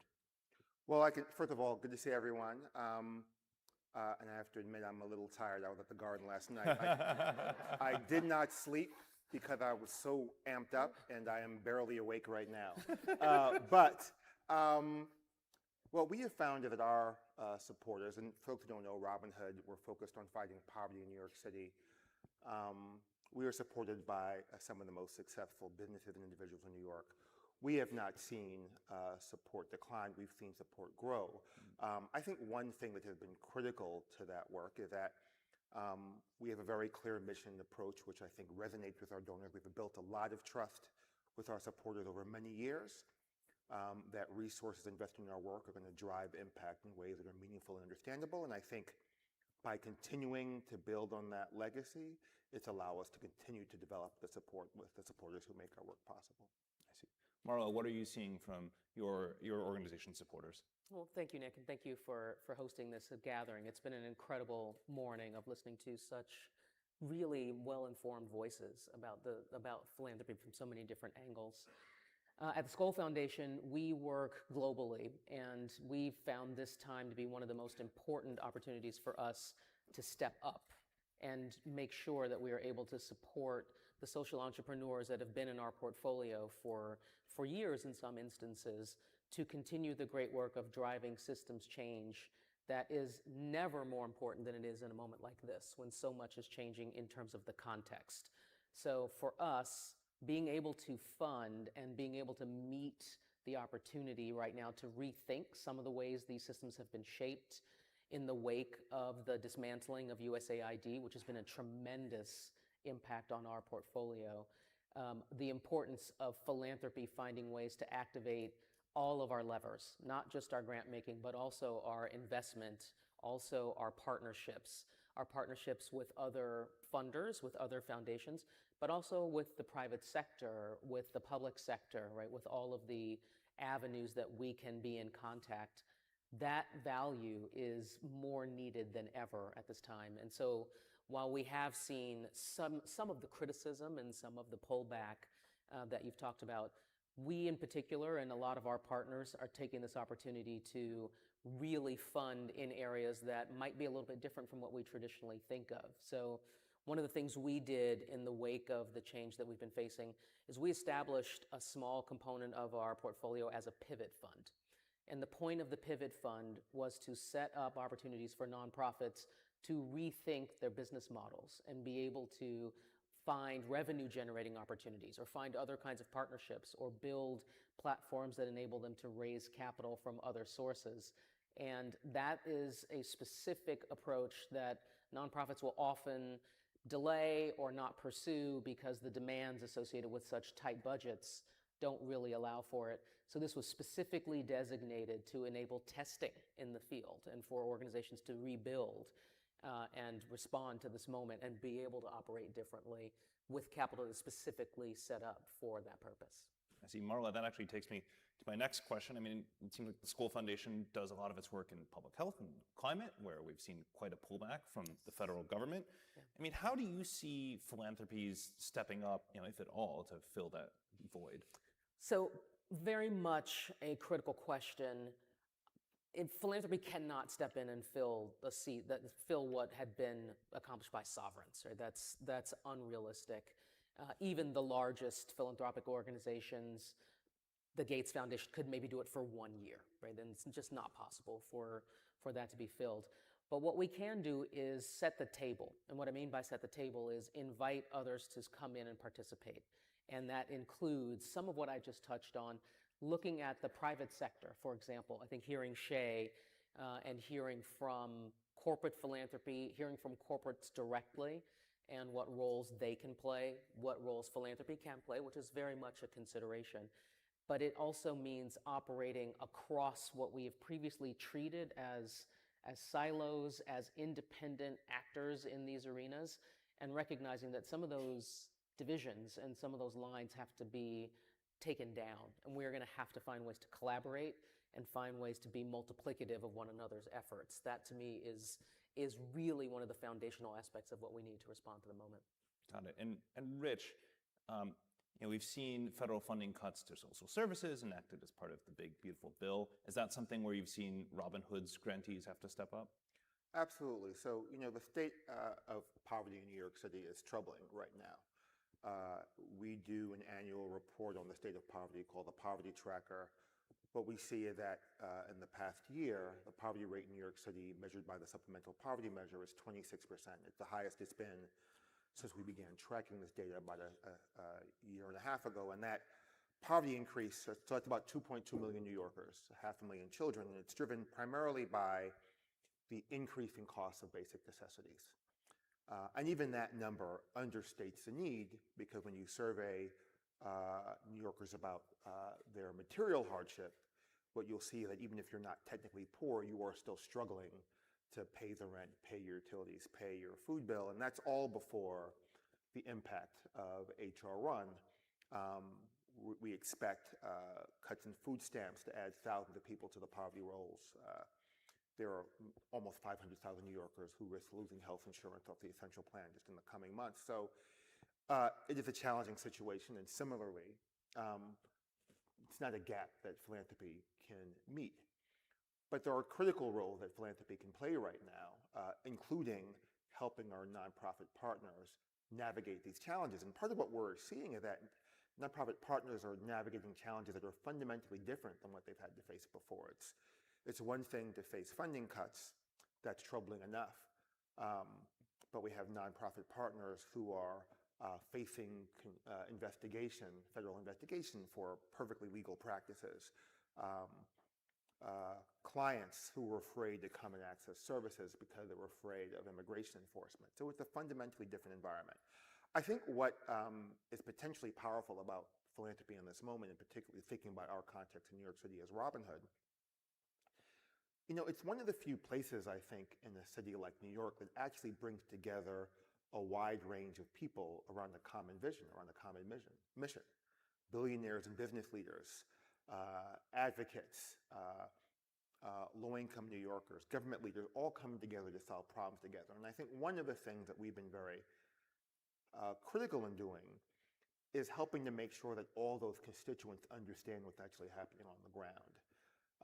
I often say that so many of our donors, they're in rooms, they're in spaces, they have influence and power that I, as a nonprofit leader, do not have. That certainly the clients of the organizations that we fund do not have. Helping them to understand how these laws, how these policy changes translate on the ground is critical.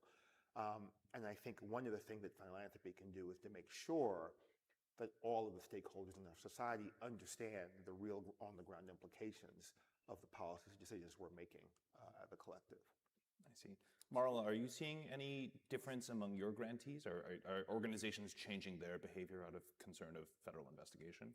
Absolutely. This has been a real chilling effect in a variety of ways across our portfolio.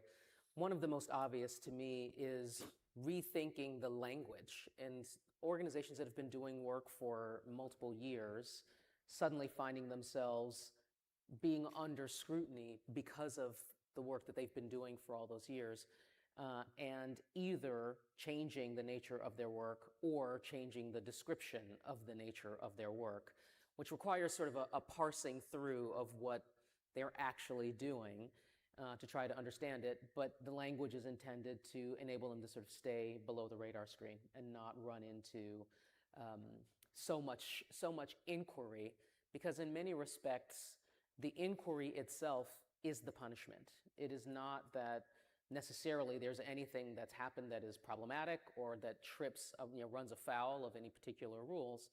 it's having to be responsive to some of the inquiries. It's having to gather the information. It's having to spend the precious dollars in the nonprofit sector on legal support and getting legal aid to help answer these questions and provide the materials that have been requested. That is a very big challenge, and avoidance is the best defense in many of those circumstances. And that avoidance takes the form of, in some cases, pulling out of certain kinds of work, which can be extremely detrimental. I think some of what Richard mentioned on the challenges that communities are facing, if those people start disappearing, that multiplies that challenge. And so finding organizations a little bit of a safe haven and seeking a safe haven is a regrettable but understandable response to what we've seen. What does that look like in practice? Is that organizations that were climate affiliated rebranding themselves as not climate? It can mean that, and they're still doing some of that work, but characterizing it in different ways once there's been time for the dust to settle, right? So it's, instead of using language like climate change, it is environmental response, right? Or addressing and living in, environmental harmony, right? All very interesting choices, and I don't know that the language has been landed yet, but there is very much a kind of threading the needle, at least, sort of adventure that's kind of going on, and organizations are still committed, and in many cases find themselves now, after a year or a year and a half of having time to digest this, recommitting to that work, but recommitting to it with a different face on it in some respects. If I could just add to that point, because I think that's 100% right. I think part of what we found is that what so many of our nonprofit partners need right now is a counsel, legal counsel, public relations counsel, risk management counsel, to understand what the risk is, because I think initially there was, I don't want to say an overreaction, but a very understandable instinct sometimes to overcompensate and overcorrect at risk. And I think part of what we've been able to do for so many of our partners is to help provide them with the resources just to make good strategic decisions based on the current environment, based on their mission, based on the risk, and then make a decision about how you want to move forward in this time. There are some organizations, if your mission is Black maternal health, you can avoid what's intricate and inimical to that, intrinsic to that mission. I'm sorry. I told you I was tired. Go Knicks. We won't hold it against you. You won't hold it against me.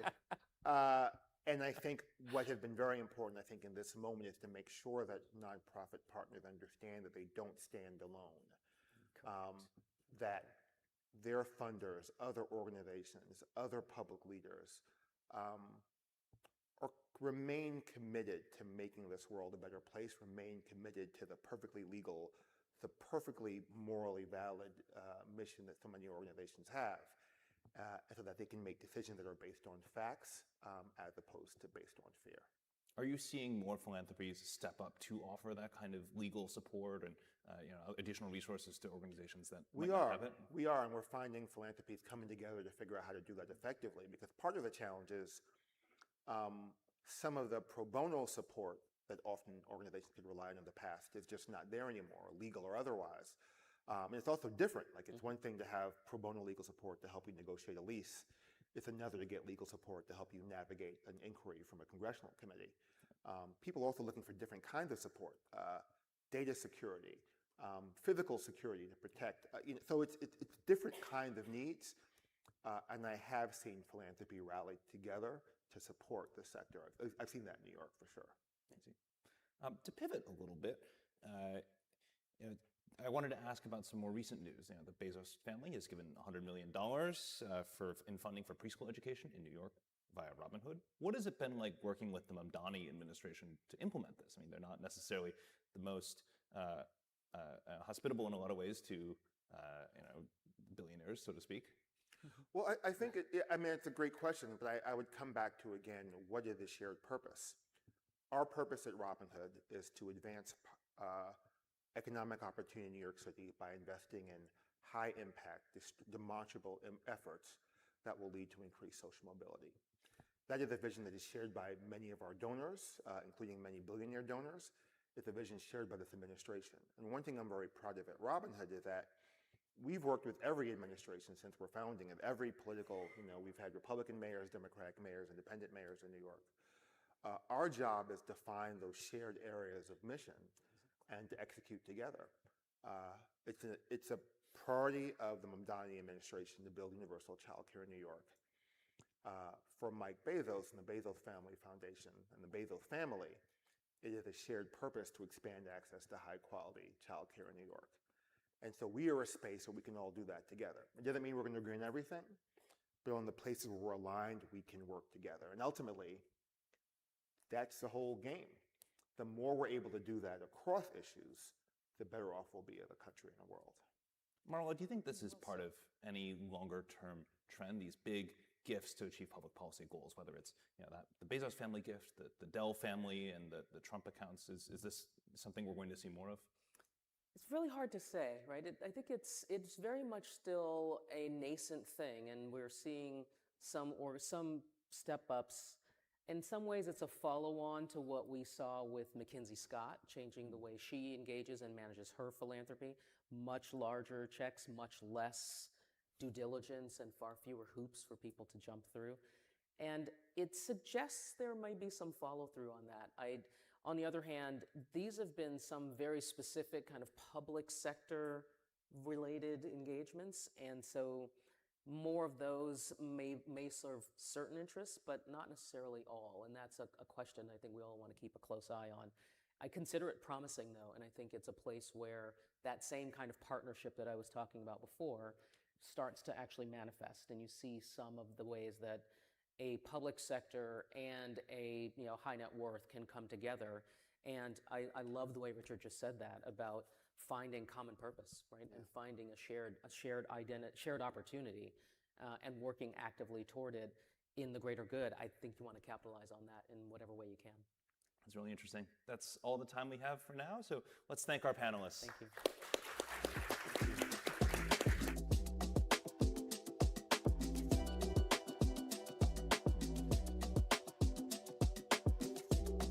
Thank you for attending today's event, and a special thank you to our partners, Stand Together and Reynolds American.